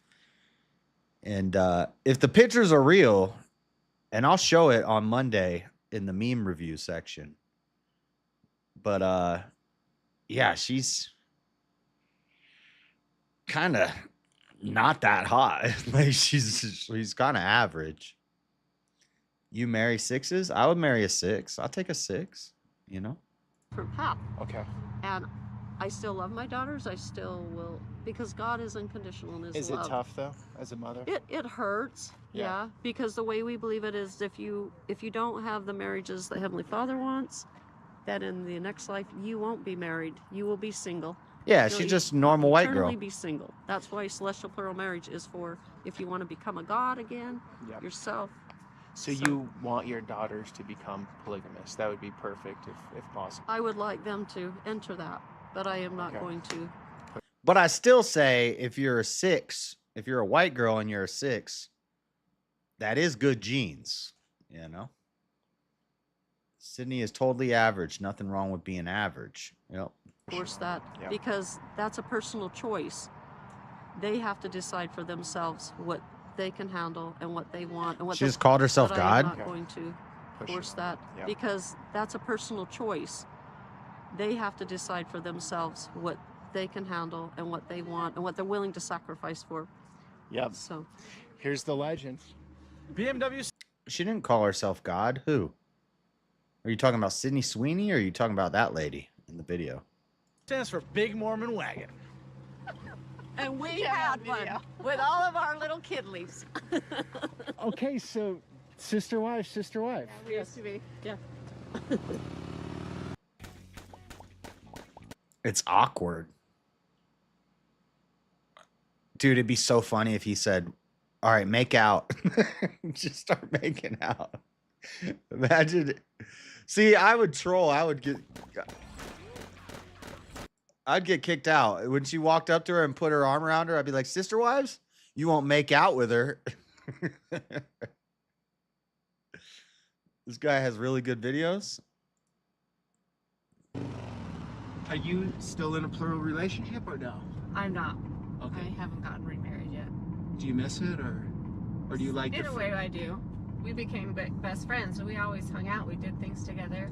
We had a babysitter if we needed to. Okay. Didn't have to pay for a babysitter. Sure. Our kids hung out, and they had, association and friends with one another. That was great. We always did. Yeah, this is what I want to do someday, Bibby. Like the Tyler Oliveira and this guy, and just travel around the country in a van and sleep by the river and do videos like this. Did things together as a family. We would take vacations together as family. Of course, you don't have as much time with your husband as you would in a monogamous marriage, but that's a sacrifice that you do, and you learn to love the other wives just as much as the husband. How does it work in a plural marriage? Like one day you have, let's say, rights or whatever. You have full attention. The next day, the other. He's getting to the questions I was wanting to know the answer to. This is FAP material for ugly women. What? Wife does, the next day the other wife does, or how does that work? Mm-hmm. In a way, yeah, that's what it was. Me and the other wife, not Trina, we would live actually in the same house. Okay. So I got to see him quite a bit. We'd have our separate rooms, but we shared the house, we shared the kitchen, we shared the living room, family time. So big family meals. Right, big family meals. So everything was, together. Trina actually had her own home, and so she would only be able to see him when he went over there. Okay. Where me, I got to see him more. So basically, he just goes out and cheats on you once a week at his girlfriend's house. That's basically what it is. Yeah. Was it ever hard? Like if you had a great 24 hours, let's say, with your husband, and then he has to leave and go to the other wife. Was that ever a big challenge? It's just leave? Something you accept, and it's just normal. That wasn't, to me, it's normally just something I accepted. Because I knew within me that he loved them just as much as he loved me. And as long as I knew that he loved me, it didn't matter to me. And did you grow up in a family like this, or how did you get into it? No, my parents were not monogamous. They did. Yeah, but I call BS on that. I guarantee he had a favorite. And you got to be thinking to yourself, am I the favorite? Dude, you could really mess with these ladies. If you had like 5 sister wives, you could be like, if there's ever a fight, you just be like, yeah, well, one of you's my favorite. Just say that and leave them hanging and leave the room. They go crazy. You'd ruin all their lives for the next 10 years. They'd be trying to figure out who's the favorite. My dad did have a plural wife when I was younger. Okay. But she ended up leaving. He never got another one. So I didn't get to see it a whole lot growing up. My dad found Christ Church just before I turned 8 years old. Okay. And so, of course, I'm young. I just go to church with them. And so I... No, Melanie is a man. So, no, Shiva.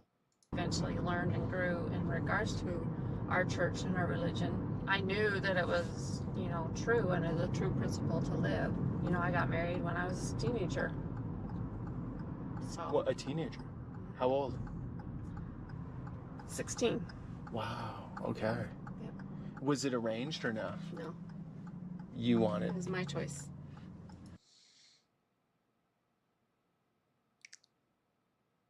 I think she was probably younger than 16. The way she answered that. Just look at the way she answers this. She doesn't want to answer it. Even though in most states, with parental consent, 16 is legal to get married. If both parents consent on both sides, a 16-year-old can get married. 17, I think, is the age without any parental consent you can get married. Most states, including California, I just looked into this not too long ago. Not because I'm trying to marry a 16-year-old, but Speakeasy was talking about it with somebody, and so I looked into it. You can get married in California at 16 with parental consent, but the way she answered the question, she's like, 16. And she kind of looked at him like, oh, this guy's going to judge me. He's going to think I'm crazy. And my husband's a PDF file. But yeah, this is the way she answers. I knew that it was, true and is a true principle to live. I got married when I was a teenager. So. What, a teenager? How old? 16. Wow.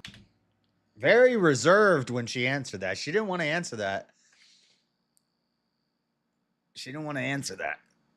I think she might have been a little younger than 16, the way she answered. So if it was 16, you could say, well, it's legal in this state to get married at 16 with parental consent. We got married at 16. But the way she's like, 16. Okay. Was it arranged or no? No. You wanted? It was my choice. You could. Is that normal in the church? 16? Yeah. No. Oh, hell no. Way back then, it was totally different. Now that they only allow 18 or older. Okay. And it's always the female's choice. It's her decision. Was it back then? Yes. The female's decision? I called, nah. You can tell the way she was answering questions before compared to the way she's answering questions now. I don't think she's being totally honest. If you're a minor, you can't choose to marry, lady. Why did she say that? Isn't that illegal? No, it's not illegal if you have parent consent to get married at 16. But it is illegal to say that it was my decision. It has to be, you have to have parental consent. She said it's totally up to the girl. If the girl's 16, a lot of people would say you can't consent at that age, but legality wise, it is legal in most states to get married at 16 if you have parental consent. Yep. But in FLDS, it was different. They chose and they had to go into it, right? Right. You think it's interesting? I'm going out to Spring Creek tomorrow to see a former FLDS member. I'm curious. So you're curious about that? No, I'm not curious in regards to them. I'm curious in regards to what response you're going to get out there. Because I've heard a lot of stuff. So do you think it's natural in us, plural marriages? You think it's like a natural human thing? I do. Okay, so you feel like if all like the societal rules went away, most guys would be down with this? Most of them, yeah. Who I think, wouldn't? But most women wouldn't be. Right. So I think women are a lot more jealous in nature than men. I think she's accurate with that. I think that's about right. So Benjamin, tell us what makes you different than your average LDS member. Okay, so we're all Mormons, right? Or at least See, they used to use that word. They but now say they're not Mormon. We are Mormons. Okay. We're still Mormons. Okay, this guy. Told you. Whenever you hear a Mormon say, we were never called Mormons, we don't like being called Mormons, you're a fake Mormon. The real Mormons are still Mormons. It's confusing, guys, but I learned this in Salt Lake. When I said Mormon, they're like, no, say LDS or even Church of Latter-day Saints. This happened in like the 80s, I think. In order to destigmatize the LDS church, because it was connected to the Mountain Meadows Massacre and it was connected to polygamy and spiritual sealing of minors. In order to destigmatize and gain more members and gain more public acceptance, they changed their names from Mormons to the Church of Jesus Christ of the Latter-day Saints. They added Jesus' name to it. And that's the stud? Yeah, I guess so. Well, no, I don't think, because the two ladies, the red-haired lady's not married to this guy, I don't think. Or maybe, I don't know. It's confusing. Women screaming in the background. But the OG Mormons, the original Mormons were called Mormons. And I heard somebody tell, it was either the Mormon debate with Jim Bob or Jim Bob and Andrew against the Mormons. on Raging Tomatoes channel. They're like, no, we were never called Mormons. We've never went by Mormons. It's always been Latter-day Saints. And I was like, I was watching and I was like, BS. No, that's not true. That's a lie. The OGs and the real ones who are about that life still call themselves Mormons. Saints. Yeah, Right. I don't know why. You saw how defensive that lady got. She's like, oh, we're Mormons. No, we are Mormons. Mormons, more like more women's. Am I right? Why they changed that? because we are- That's a recent thing. It probably won't stick anyway. See how they mock it. I'm sure everyone. See, in Salt Lake, if you call a Mormon, they get offended. They're like liberal and woke, and they're like, whoa. We're not Mormons. We're LDS. But the OG, the ones, the real ones, are making fun of them. They're like, no, you're a Mormon. You're right. You're not a Mormon because you're fake. The Mormons are Mormons. Everyone's going to agree with that one. But yeah, it's a thing they're doing right now. They're trying to emphasize the name of Jesus Christ and emphasize their connection and belief in Jesus. And I think that's laudable. But it just doesn't work grammatically.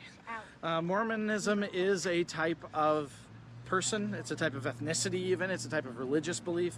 That's just the way it always has been. It's just going to continue to be part of the English language. Okay. But yeah, no, we still identify as Mormons. And what makes us different from And you're Mormons? considered fundamentalist Mormon, but not FLDS. Right. So the FLDS is a specific church within Mormon fundamentalism. They were established in 1993. And it's only one small subset. They're the ones that you're going to see a lot of media on. But mostly because of the tragedies and terrible things that have happened in their community. Warren Jeffs is their leader. Warren Jeffs is their leader, and running it from prison right now. well, and he's hardly running anything. Okay. But he's he's in prison for good reason. Yeah. Unfortunately, their whole community has been torn apart by the evils and corruptions and violence that has gone on in their community. So, Okay. So you have nothing to do with them. nothing to do with them. No more than any other Mormon would have anything to do with them. Okay, gotcha. Totally separate. I don't think he's being totally honest here. I think if those people came and showed up, they'd welcome them with open arms. I think they're closer than he's making it seem for the cameras. Separate history, separate leaders, separate communities. So even most LDS members will put you under one group. Well, a lot of, generally LDS members view it like they think that they're the original. Okay. We think they're the breakoff group. You think But- you're the original. We think we're the original. The LDS are the Protestants. The Mormons are the Catholics of the Mormons group. And that's kind of why we don't argue with the term fundamentalist very much. The term fundamentalist was actually coined by the PR department of the mainstream LDS Church. The Mormon fundamentalist moniker, we usually embrace it. Coined by the mainstream LDS church. So the Protestant LDS group decided to start calling the OGs fundamentalists. And he says they don't argue with it much, but I'm sure they probably think that's redundant. It's dumb. It's not necessary to say fundamentalist Mormons. We're just Mormons. If you don't agree with the fundamentals of Mormonism, you're not a Mormon. You're an LDS. They're just Mormons. I say we, I'm not a Mormon, guys. I know we're doing Bible study, but this would maybe be the new template for the Bible studies. We'll read some chapters from the Bible, and then we'll watch a video about just something theological, whether it be yesterday we were watching Muslims and Christians debate. Now we're watching a thing about polygamy and Mormons. Maybe another day we'll watch a thing about Buddhists for Shiva. Because it means that we stick with the fundamentals, and we do. We believe in all of the doctrines, practices, ordinances that original Mormonism had in it. So that includes things like the original temple ceremony. So basically, you're just a real Mormon, and they're fake Mormons. So they should have the F added to their name. They've changed their ceremonies. We still practice the United Order and plural marriage and believe in the original doctrines of who God is. Nah. And they've changed these things throughout the years. So they have a president that is their leader. So every president changes the rules a bit, or how does that work? To some extent, that's sort of true, but I like a lot of people. I wonder if, so he's not going to ask this because he's not going to know about this, but I wonder if they all follow the same living prophet, or if the LDS has a different living prophet than the Mormons have. I'm going to call these people Mormons, and I'm going to call LDS the fake liberals that live in Salt Lake City. And so basically in the LDS church, they have a bishop or a living prophet. There's always a living prophet, which is basically like, I guess it'd be like the Pope for the Catholic Church.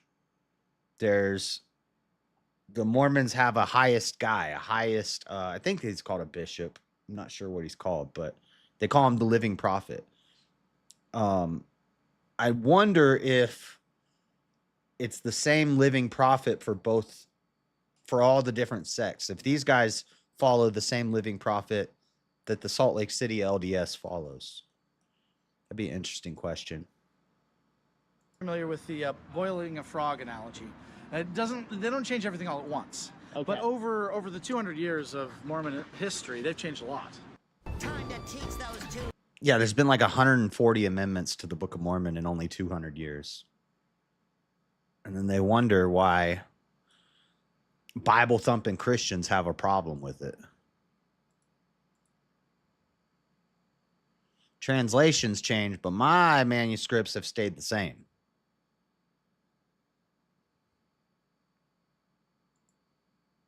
We're trying to stay with the original, but that doesn't necessarily mean that we're like static. We have a dynamic community. We believe that God is still speaking, still revealing His will. On the earth, and still has prophets and apostles and all of those things. But the difference is that to us, certain things are so fundamental that they cannot be changed. Otherwise, God would be a different God. If God says one day that this is righteousness and that is evil, then the next day He changes His commandments, He changes His rules, or He changes the ceremonies that represent that, like baptism, things like that, then we don't believe it's the same church anymore. And so I would say I never left the mainstream LDS church. But the church left the gospel. The church broke away. But what about the 17 million members in the world? The vast majority are going that way. Yeah, narrow road. Well, the main thing that the mainstream church is doing is trying to make gain sure members. That it fits with the world. It fits in, right? They're trying to make money. They're trying to make money. That's what they're doing. They're trying to gain members to make more money. Manja, manja, manja.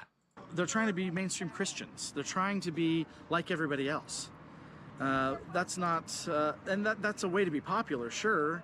But if you just tell people what they want to hear, you're not necessarily telling them the truth. You're styling there. I We like all your dress sweatshirt. And... like our own taste, you know, Right. but modest. I was married when I joined this church, and he joined it too. He died shortly thereafter, Okay. so I'm a widow. I'm sealed to him for eternity. Spiritually sealed. Celestially spiritually sealed. I consider myself married. If the prophet said to me, now you need to go get married to somebody, and I always get my choice, I would say I would rather say no, but if the Lord wants me to do this, that's what I will do, because He has a growth opportunity, and A growth marriage is a opportunity. growth opportunity. Hey, that's what I'm talking about.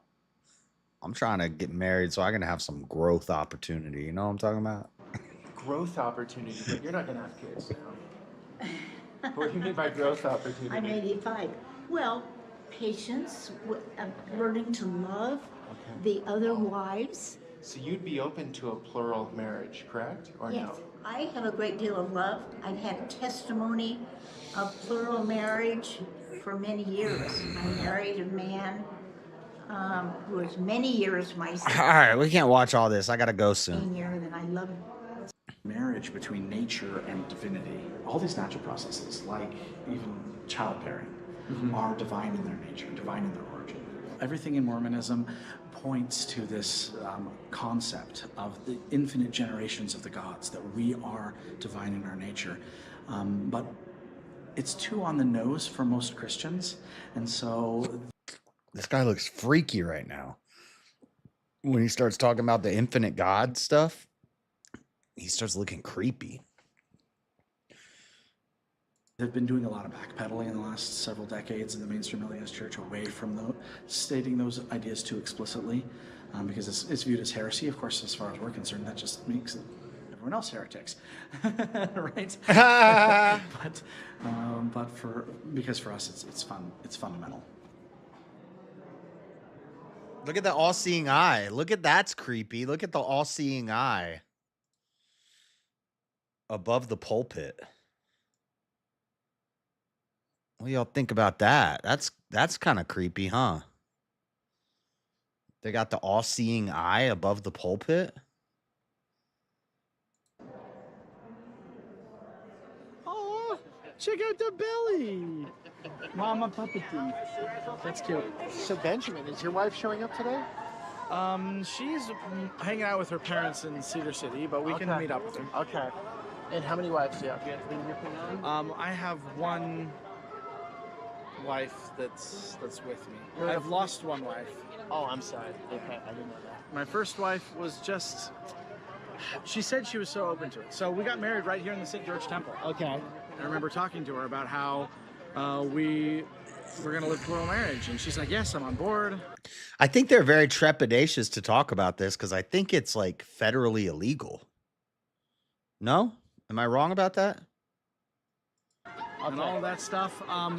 When it started coming down to the possibility of it really happening, she changed her attitude. And the funny thing is I was willing to stay monogamous with her permanently. Okay. We were monogamous for a long time. And I never dated. We don't do that. I never looked for another wife, anything. But we were married for almost 20 years. And then she finally decided that she wanted to do her own thing. So. Okay. This is my son-in-law. Yes, polygamy is illegal in the United States. It's considered a crime in all 50 states and is not legally recognized. The practice of having multiple spouses at the same time is prohibited. And even if someone comes from a country where polygamy is legal, they're limited to one legal marriage in the U.S. So that's why they're like, in the Hebrew Israelites are the same way. When you ask them this, they'll like dodge the question. Or it's convenient that, because he said, how many wives do you have? And he's like, I have one wife that's with me. And then he starts talking about another wife he had who died. But they know how to play word games. One wife that's with me could mean, and I have one wife that's with me, and then I had another wife who died. Okay. But that could mean that you have one wife that's with you right now, and one wife that is over there right now, and one wife that's over there right now, and one wife that's over there right now, and one wife that died, and another wife that's over there right now. They'll play like word games with you. Simeon, my daughter Marissa, and son Jeremiah. Nice to meet you. Yeah, you too. Maybe a silly question, but plural marriage or no? We aren't living We aren't living it, no. Just us and the little one. First on the way. one. Yeah. Okay, great. Little girl, so. Oh, cool. Congrats. Be here any day. Yeah, Robert. I was listening when they said they just said they said thank you for the raid, and then they looked at my channel and then they said we'll have to have you on sometime. If they said anything more about it later in the show, I had probably fallen asleep. But I heard him say that. We do believe in plural marriage, and I actually grew up in a plural family. Okay, So, okay. You both did? Yeah. Would you be open to it or no? Sure. Yeah, for sure. I think it's important, actually. So, like, not just... Is it weird that they look like brother and sister? Hi, Jess. Hi, Lawrence. Lawrence R. What's up? he talked about it again after. Oh, maybe I missed that part, but they kind of look like brother and sister. And I'm not just saying that for no reason. there's good reason to why I'm saying that. Like, not just open. I'm like, yeah, I think that's a good thing. Like whenever we feel like God has called us to do that, then the time will come or whatever. So. Okay, so would it See how they both have the same like jaw structure, and I don't know. They do look like, yeah, they do. be your bishop that tells you this, or you decide on your own as a relationship? So Lots of couples go for people who look similar to them. Yeah, that's a very benefit of the doubt, nice way to look at it, Bibby. I was thinking more along the lines of you know, kind of like dude, I spent my whole work shift last night listening to Candace Owens. And I don't even like Candace Owens, but I listened to the whole Brigitte Macron Becoming Brigitte series. I listened to the whole thing. And that's crazy, dude. That is crazy. If you didn't believe it and then you watch that whole series, there's no way you can tell me you don't believe it. Because Pierce Morgan had her on, and he's like, "Oh, Candace, I don't think that. I just don't think you're right about this. I bet you." And now they raised their bet up to $300,000. And Pierce obviously didn't watch the series because Brigitte's definitely a man. Brigitte, definitely. It's a man, baby. Definitely Brigitte's a man. How do you have the courage and energy to return the next? To return the next after I beat you biblically down so severely. Chris, I've been doing this for like 4 years, buddy. Nobody's beat me down. It's never happened. And nobody's got me to run away and hide. It's never happened. So it's not going to start today, buddy. You're not going to be the one. Rich people crap. Let's raise the bet to 300K. But it's for charity, so. But yeah, Brigitte definitely a man. But the reason I brought that up is because there's a lot of incest in that family. And it's kind of, when you have these close-knit, homogenous communities and you have guys with multiple wives, there's only so many women to go around. And everybody's kind of related. So you get a little bit of, high autism rates. Let's just say that. It's kind of a little bit of both. Okay. Yeah. Like, we're not forced into it. It's all whether we want to or not. Okay. Like, we're not forced into it or anything. What was it like growing up? You had multiple mothers, correct? Yeah. And then one father. What was that like? I mean, sure, you could speak for days on it, but what was that? To be honest with awesome. Awesome. Yeah, I would describe it as awesome. Like that, as a kid, no question, that was so cool for me. Just because you had a bunch of brothers and sisters? Yeah, and... I'm actually the youngest of my dads, and actually my mom's too. So I'm the youngest. Okay. So I have 18 other siblings. 18? Is she one of them? Besides me. So yeah, like totally awesome. Like they've gone all sorts of different ways and careers and all sorts of stuff. And so I get a lot of different experience, and I can kind of like work with them and do different things with them. So it's way cool. And you? Same story? I'm the second youngest, and there's 22 of us total, myself included. So It was a good thing she didn't say 18. Good thing she didn't say I'm the second youngest and there's 18 of us as well. That would have been crazy. So having that many siblings is a lot, which I'm sure he can imagine. Wow. My oldest brother, he's the oldest, the twins, I can't remember how old they are. I think they're like 46. So I didn't really grow up knowing them because they were like moved out and probably married before I was even born. So like it's important to realize Candace that, like, produces the whole chocolate situation milk. is based off of whether we want to or not. Like none of us are forced into it, which, I mean, the children. In your church. The truth is, you and your people are and have always been incestuous. Hashtag it is what it is. Chris Terry, aren't you from Jacob? Don't you come from the tribe of Jacob? Do you know? So if you're from the tribe of Jacob, Jacob is from Abraham. Abraham was married to his half sister. You know that, right?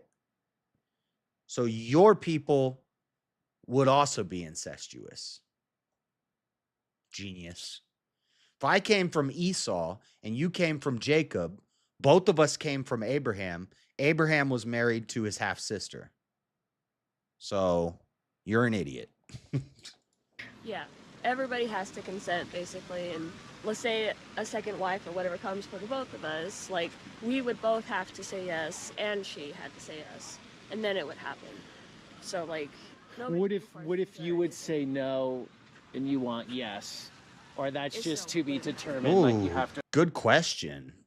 Is the man the head of the household in this relationship? Is there an order of God? Is there headship among the men? I think there is. I think they're kind of based with that. Like the man gets the final say. Talk that out, or how does it work? Yeah, you know, if it like came down to it, like plural marriage, and like whether we live it or not, like we both take that really seriously. Right. There's like different stigmas Come on, around it, answer the but question. Making one marriage work is a lot of work. Beta! So unless Beta! He won't say it. The question is, if you want a plural marriage and she doesn't want a plural marriage, does your word go? Are you the man of the house? Are you the head of your wife? Jess, what is the story between you and Chris? He's just a Hebrew Israelite that came on my Bible stream one day, and then he wanted to argue with me, and so I let him call up, and he's called up a couple times, and we've had little impromptu debates where we just argue for a couple hours, and he tries to tell me that the white man is going to be in chains one day, and I'm from Esau, I'm an Edomite, and I'm like, I can't be a child of God. Only blacks and browns can be children of God. The whites and the Asians are like evil, and I guess we're gonna burn in hell, and we're gonna be slaves in the afterlife to the black and brown people, basically. But he's cool. We're just having fun. I mean, I think he takes it seriously. I don't take him seriously, but I think it's funny. But yeah, we just argue. Yeah, he's a Hebrew Israelite. unless you really believe this, don't do it again. Like that's a lot of work. It's not something you should advise to just anybody, you know? Yeah. Like, Sure. we both agree that it's highly important that children are raised under their mothers, like not just handed off to schools or babysitters. So, Oh my like, God, we both agree Cecil. that like stay-at-home moms are important, and then he would be providing for me and my children. Or would you do? I know one of the times he called in, he's like, all your chat is gonna see how racist you are, and then they're gonna leave and they're not gonna listen to you anymore. I was like, I don't know, I don't think you know my chat, buddy.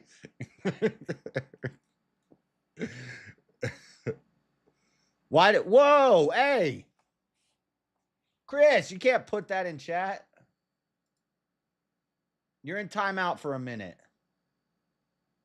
And I never called you that. But I did want to bring up, next time I talk to you, Chris, we'll read Acts 13:1. I believe it's Acts 13:1. What's it say in Acts 13:1? Let me look it up real quick. Mark, Luke, and John, Acts, the letters to the Romans, 1st and 2nd Corinthians, Galatians, and Ephesians. Acts 13:1. This is Bible study, so I'm going to read this. I'm not sure if it's 13:1. It's in... Yep, it is 13:1. Now there were in the church that was at Antioch certain prophets and teachers, as Barnabas and Simeon that was called Niger, Acts 13:1. And Lucius of Cyrene and Manine, which had been brought up with Herod at the Tetrarch, and Saul. Barnabas and Simeon, who was called Niger. Acts 13:1. I know you guys like that verse. I'm surprised you didn't bust that one out on me.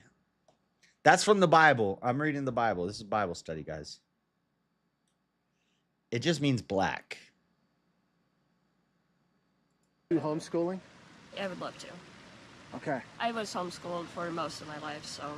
And who was telling me, I'm sorry, I met a lot of new people today, but you're, how did she say it? Plural marriage. Oh, you called him that? You can't call people that, Seasal. I didn't see that. Did you say that in my chat, Seasal? Now I got to time you out for a minute. You did, Seasal. What the? Seasal, I got to put you in timeout for a minute. You can't say that in the YouTube. What the heck? I didn't see that. All right, Chris, my bad. My bad. I didn't see that. Seasal's in timeout for a minute. I can put mods in timeout.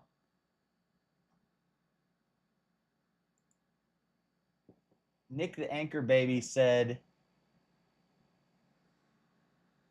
okay.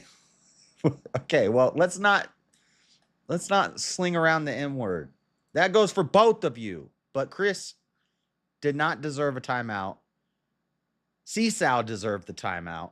Seasal got the timeout. Chris, I apologize. I didn't see that she said that. Seasal's, it's a bunch of crazy people around here. I have no control over them. Seasal came in on an alt account. What the? What word can't we say now? Oh my goodness. Sorry, he pissed me off. Okay. All right. No more N words. Don't say the N word. Jeez. I shouldn't have to say that. And I did not say it either. I was reading a verse in the Bible. It's Acts 13:1. You can pull it up yourself. Chris, stop crying like a woman. Y'all slinging the N word around. Yeah, it's crazy. This gotten out of hand. Bibby, stop. You guys need. Hey, no. Hey. Oh, he's doing ginger. Stop doing word towers. Do not do a ginger word tower. And Bibby, don't say nagger. Oh my God. You guys have I've lost control of my chat.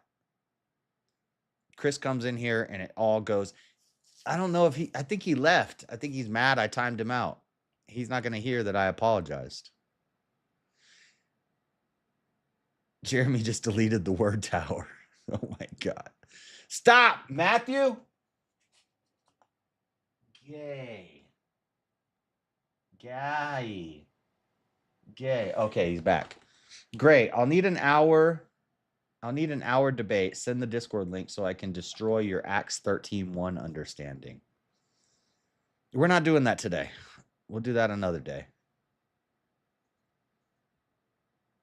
What do you mean my understanding? Your understanding is going to be the same as my understanding. Simeon was called Niger because he was black. And you're going to say, see, he was black. Simeon was black. And I'm going to be like, yeah, I agree. That's why they called him that.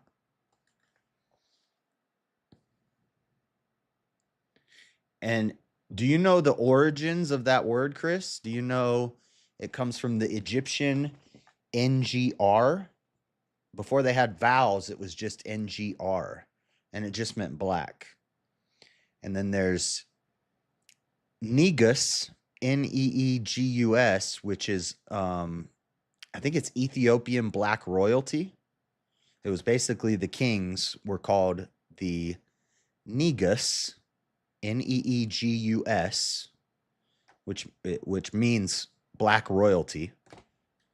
And then Negro, the Spanish word, it's Negro means black in a bunch of language. That came from the NGR. And then that became Negro in some languages. And then that made it to the South in America. And then there's different dialects of different people basically saying Negro with different inflections on the word so that it starts to sound like, it starts to sound like the soft A or the hard R. People in the South are going to have more of a soft A when they say it. People in the North are going to have more of a hard R when they say it, just because of dialects, different dialects, and how we say words differently. But it all comes from the same root, which is NGR in Egyptian, which just means black. They all just mean the same thing. They all just mean black. So it's not really. It's only like a quote unquote racist word because of social, like what society has made it into. If people are slinging it around, if white slave owners are slinging it around as an insult to the black people, they build up an animosity to that, and then over time they appropriate the word and make it their word that now the other people can't say, and it becomes a hateful word to use against somebody. Then the word over time became quote unquote racist. But in reality, they're all just different ways of saying black.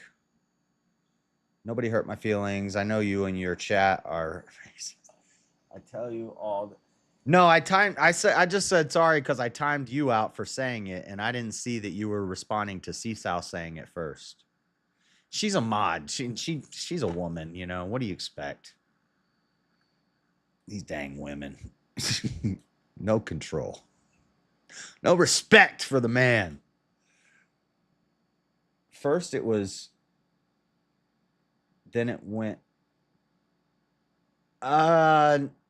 not really, Dean. First it was, I just explained the whole thing to you, and then you make a comment that means you didn't listen to a word I just said. It was Negro. And that, with different dialects and different inflections on words and people speaking different languages coming from different places, slowly turned into different words in different places. And some places there was the soft A, like in the South, where everything has a soft A on it. They don't really end their words in the South, down in the Creole in the Louisiana, and they draw out their vowels. So when you say need, it has that soft A sound. And then people who talk faster and really accentuate their words and articulate their words and make sure that they end the words in a certain way, they would say it,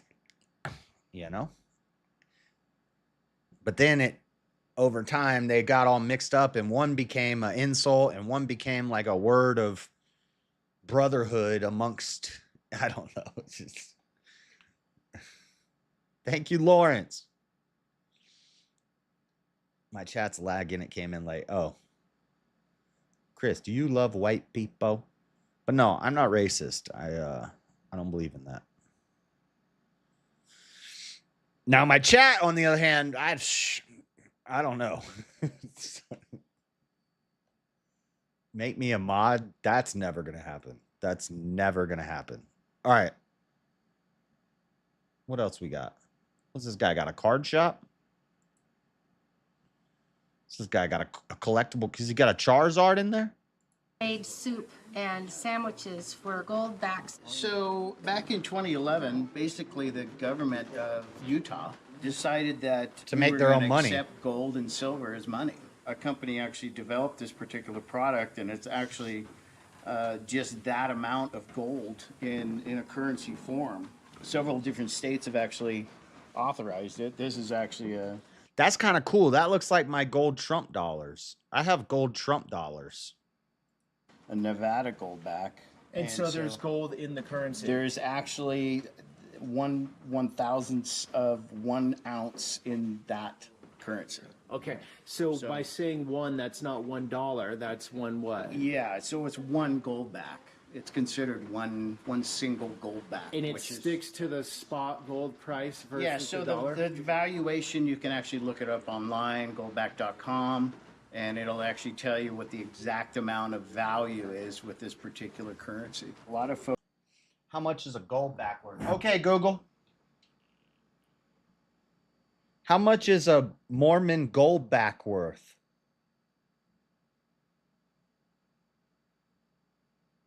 $6.78 for one of those. Dang, boy. One gold back note is worth approximately $6.78 based on its daily exchange rate. While historic Mormon gold coins can be worth thousands of dollars. Dang. Dude, the Mormons are rich, for real. Folks feel like it's going to manifest itself as far as the value here very soon, you know? Okay. Going towards the actual true value of what gold is. So it's a hedge against inflation, potentially. Definitely. Dude, I'm about to invest in some gold backs. Ryan Gay adjacent. I'm not gay adjacent. Oh, I get it. Okay. The moral of the story here is JS is gay adjacent? No, I'm not. The heck? Seesaw's cruising for a bruising. You a real G, Lawrence. My M word. No, stop.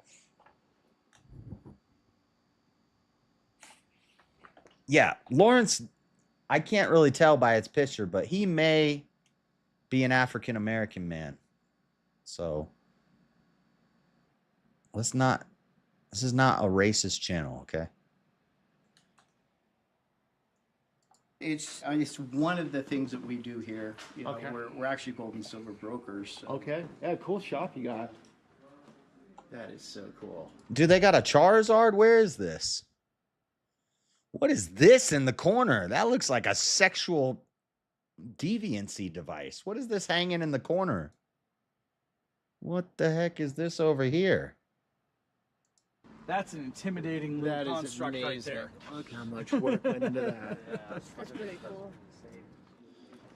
So this. You notice he didn't show that thing in the corner. What was that? This is the real Pioneer Museum stuff right here. The Daughters of the Utah Pioneers keeps all the artifacts, all kinds of cool stuff. Dude, that guy is creepy looking. So you guys do a great job with genealogy too. Oh, that's really important. And it's important to our faith too because we believe that we're connected beyond death through the veil to all of our ancestors and all of our descendants. And so... Yeah, they have a vault in the mountains where they keep genealogical records. That's why they started Ancestry and Me, or Ancestry.com, is because they want to have genealogical records of every person who ever existed. They have a vault in the mountains where they keep all of the gene records. True story. And so that they can posthumously baptize people. We view ourselves as being part of this continuum, right? We're not as individualistic, I think, as most Americans are. The Mormon faith is really about becoming united. This is why our vision of Zion is this concept of... Whoa, are you being incestist, Chris? So what if my parents are brother and sister? Are you being prejudiced? No, I'm not making Chris a mod. What does he mean you're gay adjacent? They just like to pick on me. They say I'm Mormon adjacent. And I'm not. I just live in Salt Lake City and there's a bunch of Mormon people around me. So I guess I am kind of Mormon adjacent. I'm adjacent. There are Mormons living around me. And there's also a lot of gay people living around me because I'm in Salt Lake City, which is pretty gay. So, I mean, if that makes me gay, they're just picking on me. I'm not gay. I've had enough of this. Being of one heart and one mind. In other words, unity of purpose, unity of legacy throughout. Get so much disrespect from this chat. I got Chris calling me incest baby. I got Jeremy calling me gay adjacent. People think I'm a Mormon. This is ridiculous. I was asking, are your relatives racist? Oh. I mean, by your standards, yeah, probably. But you're like Charmin soft. I can't even tell a joke without you saying that's racist. So by your standards, yeah, my whole family's probably racist.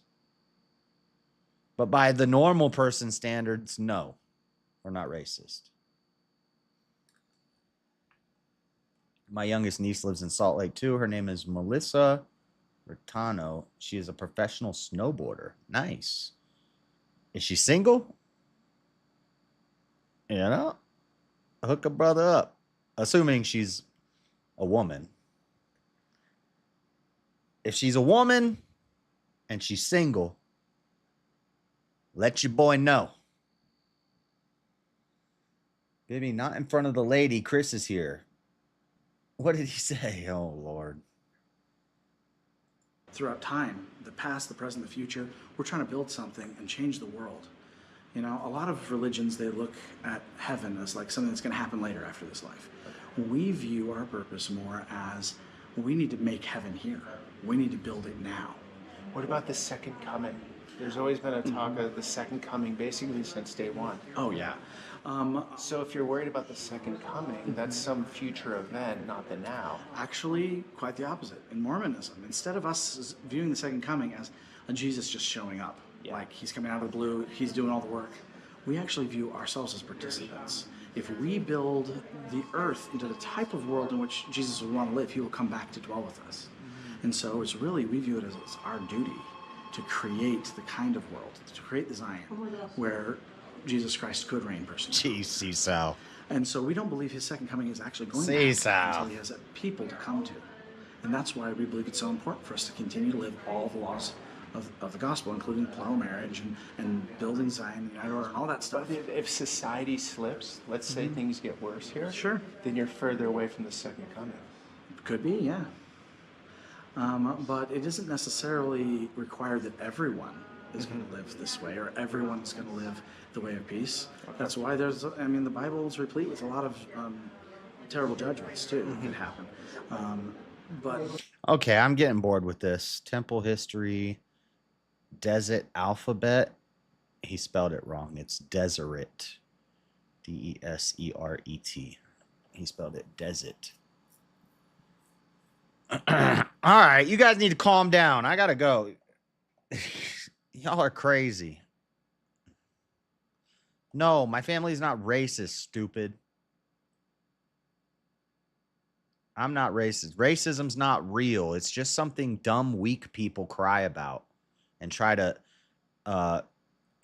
or dumb, weak people are afraid of being called. And it's words that dumb, weak, angry people use to control other dumb, weak, angry people. It's not a thing. Anyway, I'm not even trying to be funny. It was a real question. He said, was he raised with his biological father? That's kind of messed up. Okay. But good question. Good question. We're all wondering. Chris and Terry are both white names. He does got some. Why haven't you changed your name yet, Chris Terry, to like, I don't know, like Captain Matricaria 5000 or something? Captain Dracaria 5000. I saw one the other day. His name was 5000 Irissimo or something like that. A lot of them have numbers in their names. Captain 300, Decarion, Captain Tazariak,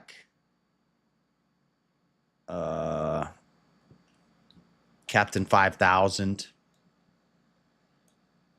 They can both be female names as well. Female, white names. See, he doesn't answer. I know, I don't know why he's on YouTube using slave names. You need to change your name, dude.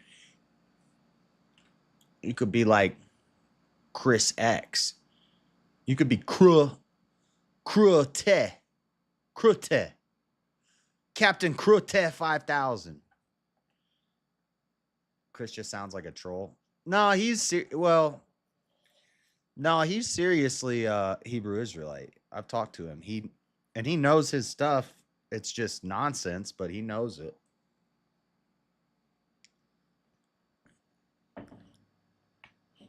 If anybody's racist, it's him. But I don't believe in that. Click, clack, clock is a great...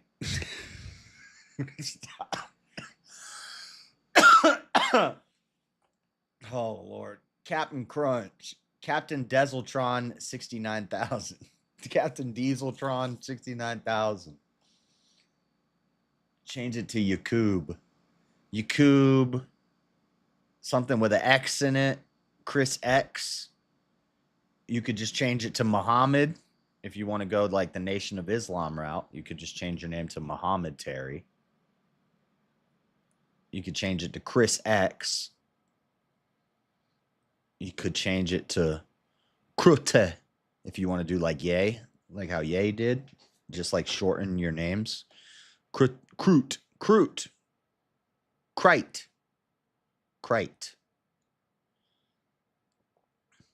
Or you could do the Israelite method, which is like add a captain, a number, and then some weird word that nobody's ever heard of.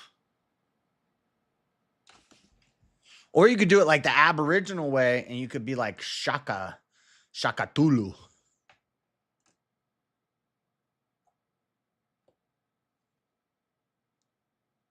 Chris Terry is probably short for Cristiante Terriandre. Oh my God. Cristonda Terriandre. Captain Kunta 69. Christian Terrion. X, funny enough, is also American and white. Is it? I only saw like Malcolm X and DMX, Exhibit,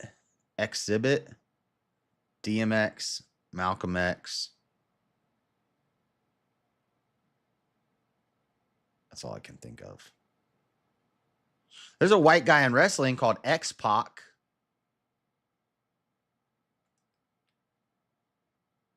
There's a Yu-Gi-Oh card called Exodia. It's actually 5 Yu-Gi-Oh cards. Nerd alert. Crew Lebiazulia beyond. Crew Lebriazule beyond 3,000. Dos Equis. X-Pax, a.k.a. Sean Waltman. Oh, man, I've been watching wrestling documentaries. There's a YouTube channel that does all these wrestling documentaries of like all the wrestlers. And there's some crazy... You know, China died of a drug overdose? I think I knew she died, but she was doing a documentary when she died. And the guy who was filming the documentary and interviewing her for the documentary was doing drugs with her. So she was trying to get clean and go to rehab. And he was bringing her H and doing it with her and then doing the interviews for the documentary. And then he left one night and he came back like 3 days later and she was dead from an overdose in her hotel room. And he walked into her room with the camera and was like recording her. Dude was a scumbag. And then he threw a funeral for her, which was like a circus show. And he charged people admissions and you could pay more to get a better seat to China's funeral. And he was a scumbag. The dude that was doing the documentary of China when she died was a piece of trash. Dark Side of the Ring has a lot of really sad stories. That might be the channel I'm thinking of. I don't even know what the channel's called. But I've been watching a bunch of them. A lot of interesting stuff. Then I watched like the wrestling iceberg, the wrestling conspiracy iceberg the other night. There's all these like conspiracies. Did you know Chris Benoit, when he killed his family, somebody posted on it was like 4chan or Reddit the day before that he had killed his wife. The day before it happened, somebody posted on like I think it was Reddit that Chris Benoit had killed his wife. And then the next day it happened, which is crazy. You guys are literally the barbarians. Shout out, barbarians. Let's go. I'm with it. Usually I play a paladin, but I don't mind being a barbarian. I prefer the paladin. Paladin is like a cultured barbarian. You know, I like to be able to tank and heal. I like to be heavy armor, big, shield, giant sword, tank, but I can also throw out some heals.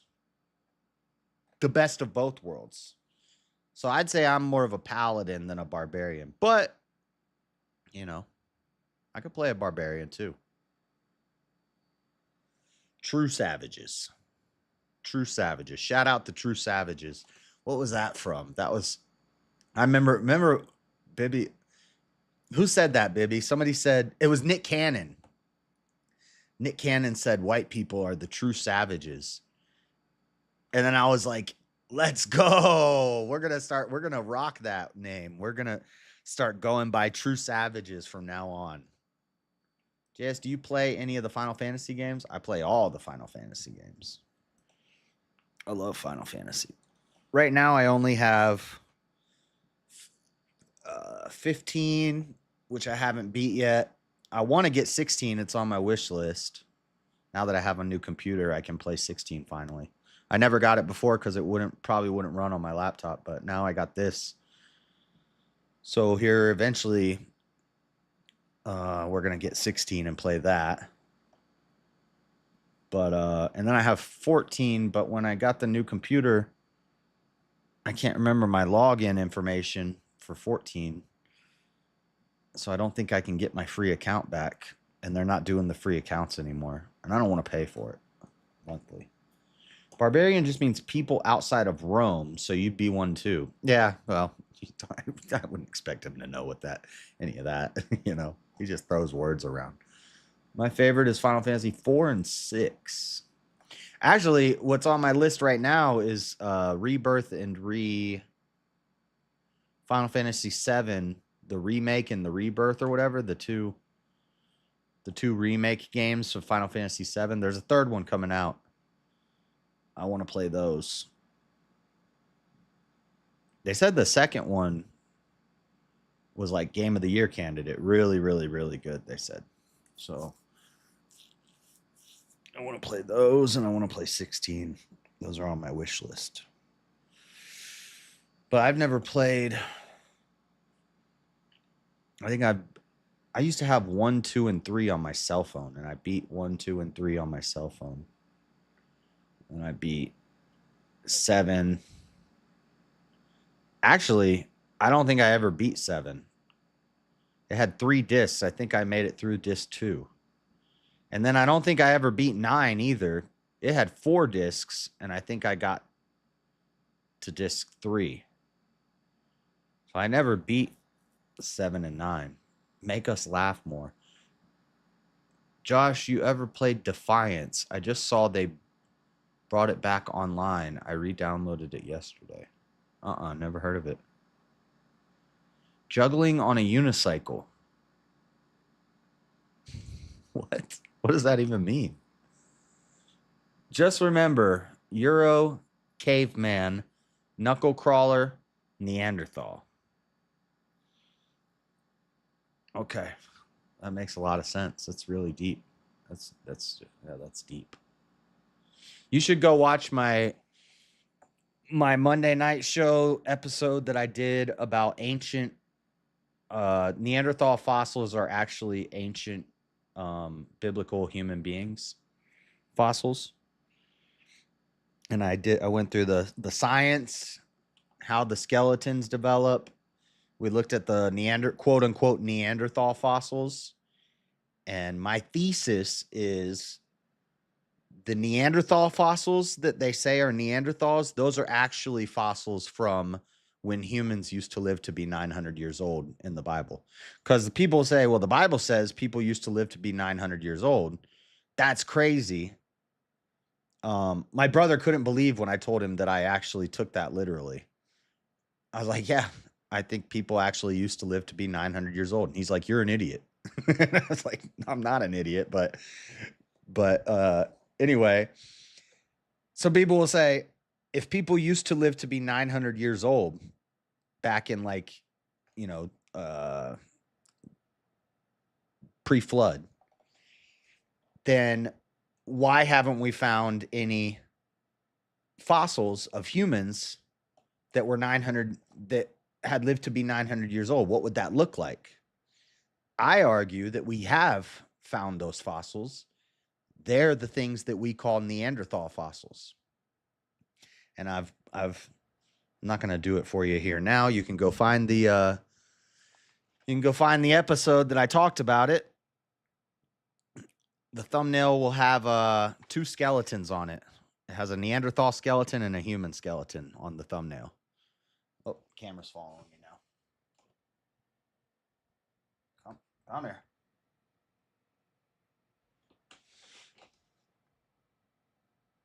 Short version, they have wider heads and more pronounced brow lines and oddly shaped heads.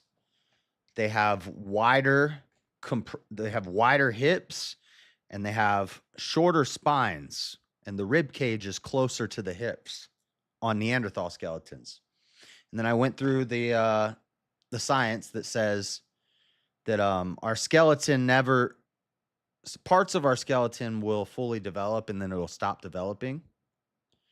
But specifically our skull and our hips never stop growing. They never stop changing. If you look at the skull of an infant, and then you look at the skull of a 10-year-old, and you look at the skull of a 20-year-old, a 50-year-old, and an 80-year-old, they all look vastly different. The skull is always changing and morphing. So this would explain why a Neanderthal would have more of a pronounced brow and a wider head and a more flattened head, is due to the way the skull develops.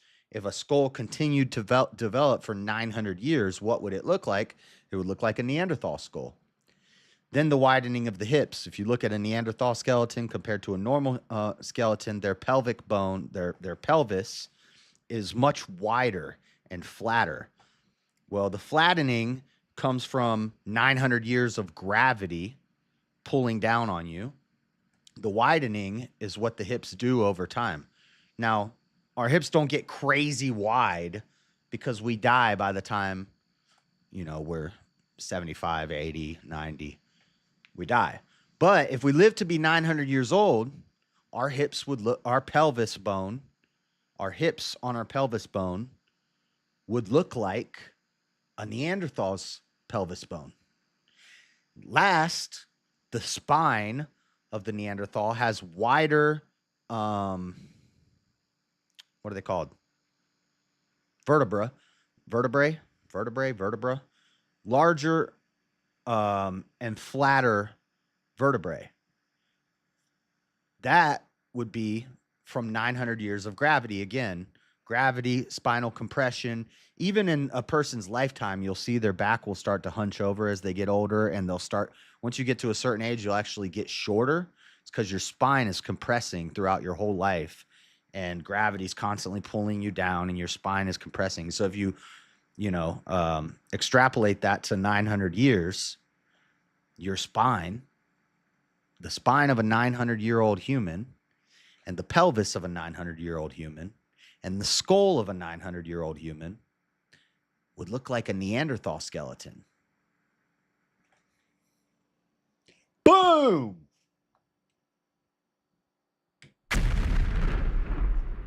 Boom!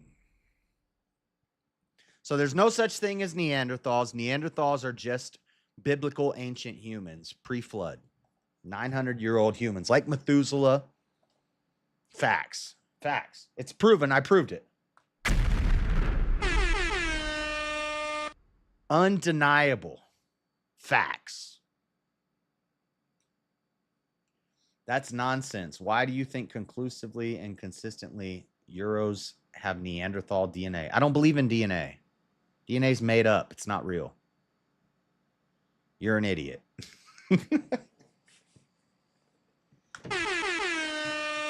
This guy's over here believing in deoxyribonucleic. This guy's a double helix believer.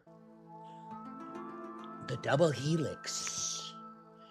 Oh, proteins and alleles lined up in a double helix. You know, double helix is the symbol of medicine, but it's also the two serpents. It's a satanic symbol. There ain't no double helix. There's no picture ever been taken of no double helix. It's fake. It's made up. It's not real.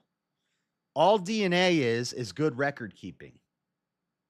All your lineage and your heritage and your ethnicity is just good record keeping.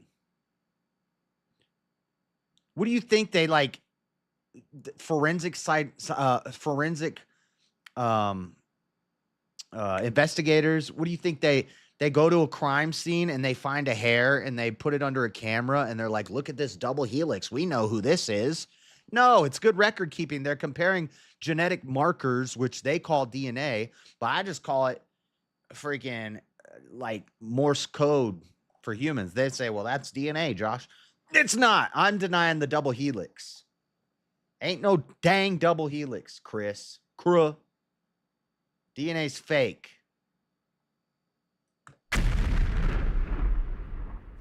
Neanderthals are 900-year-old humans.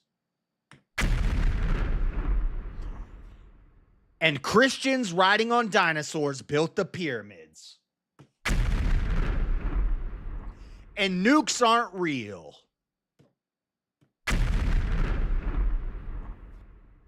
And optometry is an op. Big op.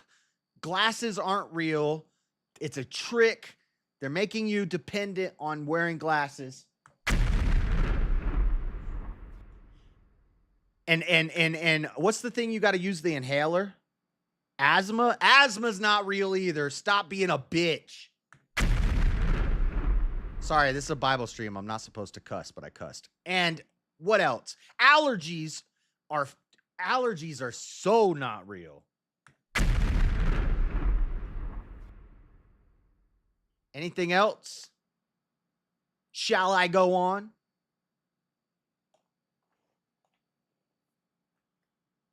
Shall I proceed?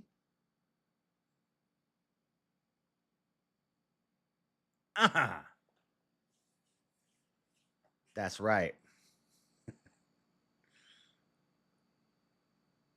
Glasses are real, though. Well, yeah, glasses are real, but yes, I know that there's a such thing as glasses.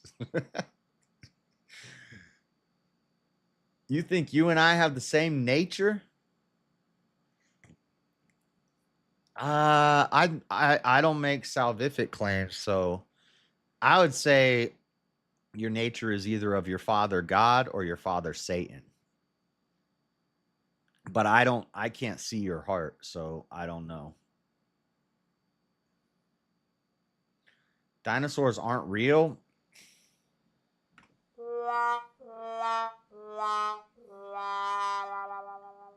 Dinosaurs aren't real. This guy. You don't get a bomb drop for saying dinosaurs aren't real. That's so lame. You're such a cornball. A cornball. We all have the human nature. I remember someone saying, denial doesn't destroy truth. Yeah, I can agree with that. Yeah, we have the same nature, Chris. But then when I say Chris and I have the same nature, sick soundboard. That's right. Sick soundboard. This is how Chris is going to feel next time he debates me about Acts 13:1.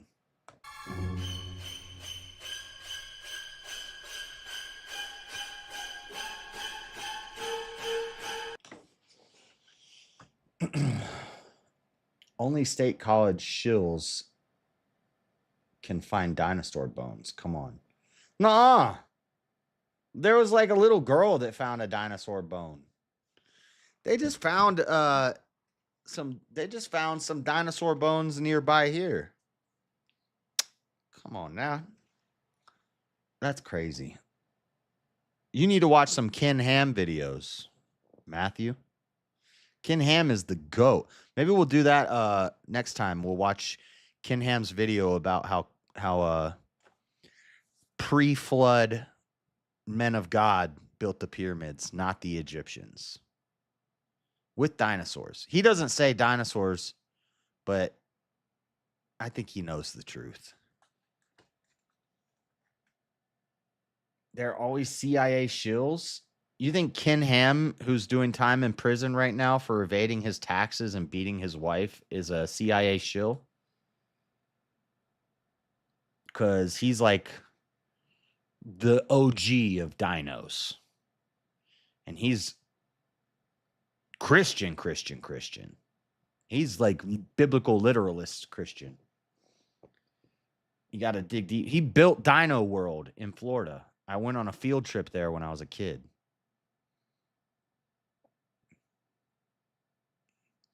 Dinosaur models built to size.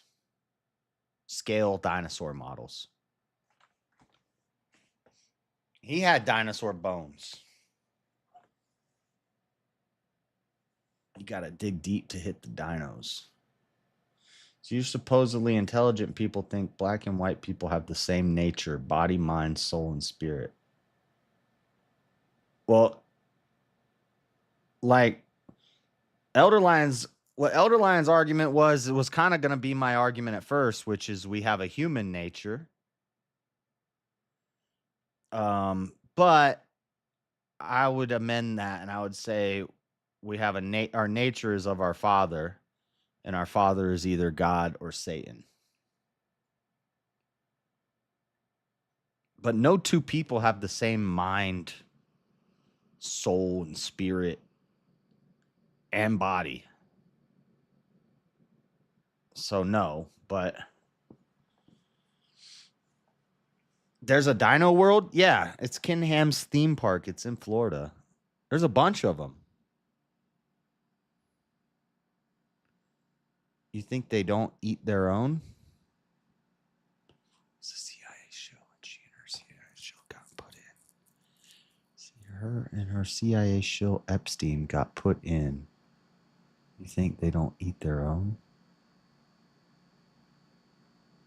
What does that have to do with dinosaurs, dude?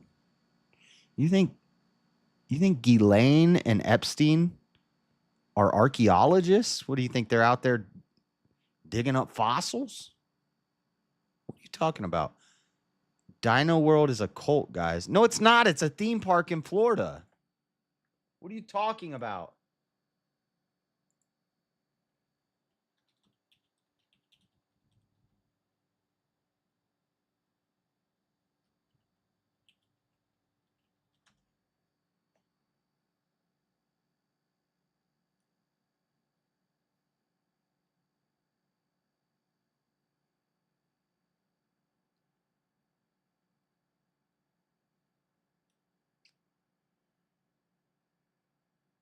Where is it?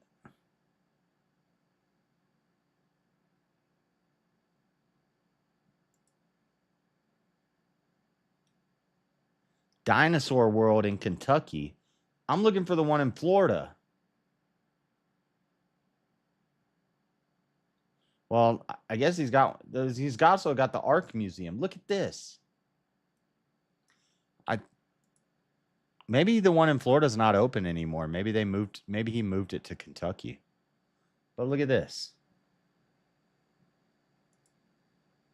TripAdvisor, a place to go for dino lovers. They also provide many activities from fossil digging to gem mining, even a small mini golf course.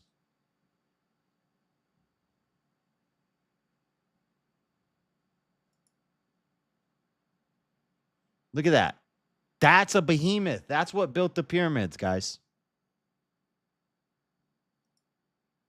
Look. It's an egg. This is not to size. This is not scale. You know, the biggest dinosaur bone was the size of a football, which is how Noah fit them on the ark. Duh. Look at that. It's Triceratops. Bro. Dinosaur World. Over 150 life-size dinosaurs. This sign and this dinosaur statue used to be in Florida. Maybe he moved out of Florida and took his dinosaurs with him. I don't know. There should be one in Florida too. A must stop.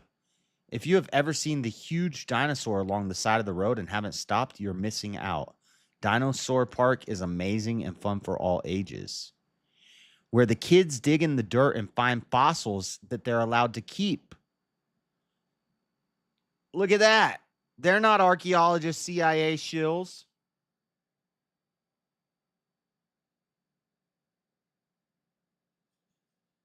Save the money and go to Gatorland. I've been to Gatorland too. Dinosaur World is cooler than Gatorland. Also, Gatorland is also technically Dinosaur World because alligators are just fancy new dinosaurs, smaller. Do you think they put fireworks on its butt? What are you talking about? You guys are crazy. I got to go. What time is it? It's 12:30. I said I was going to leave at 11:30 so I could play some video games tonight. I got to go. Who's live? JLR, Rob Noor, Newsmax, Jim Bob, Anchor Baby. Buff is live. Let's go to Buff. He has a smaller channel. He needs the view hours. Testing West Virginia. Is he driving on the road streaming? I don't think you're supposed to do that, but I'll send you to Buff. Put a Roman candle up his... I'm not going to say that because I don't know what that word means. Or whatever they got. Later, Urban Gator. Why would you let your kids dig up fake bones? They're not fake. They're real. They're just like seashells. There's basically a bunch of seashells in the dirt. And they're like, that's a fossil. Which technically is true. I'm not going to say it, Gorilla Biscuits. I don't know what that word means.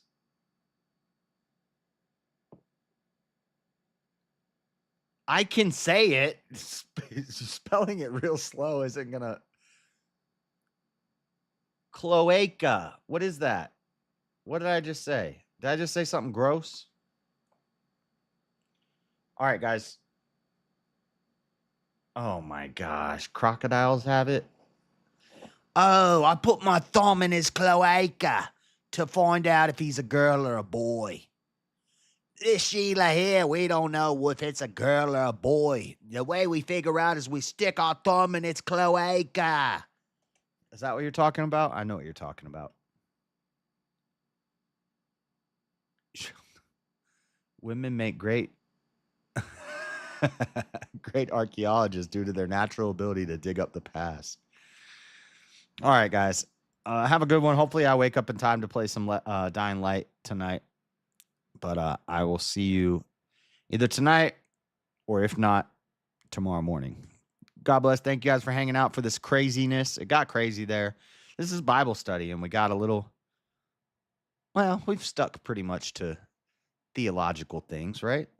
Talked about ancient humans and Bible, dinosaurs, Bible, Mormons, polygamy, anti-Bible, Mormons tied to Solomon and polygamy. So we've kind of stayed on a topic here. So this is good. Thank you guys for hanging out.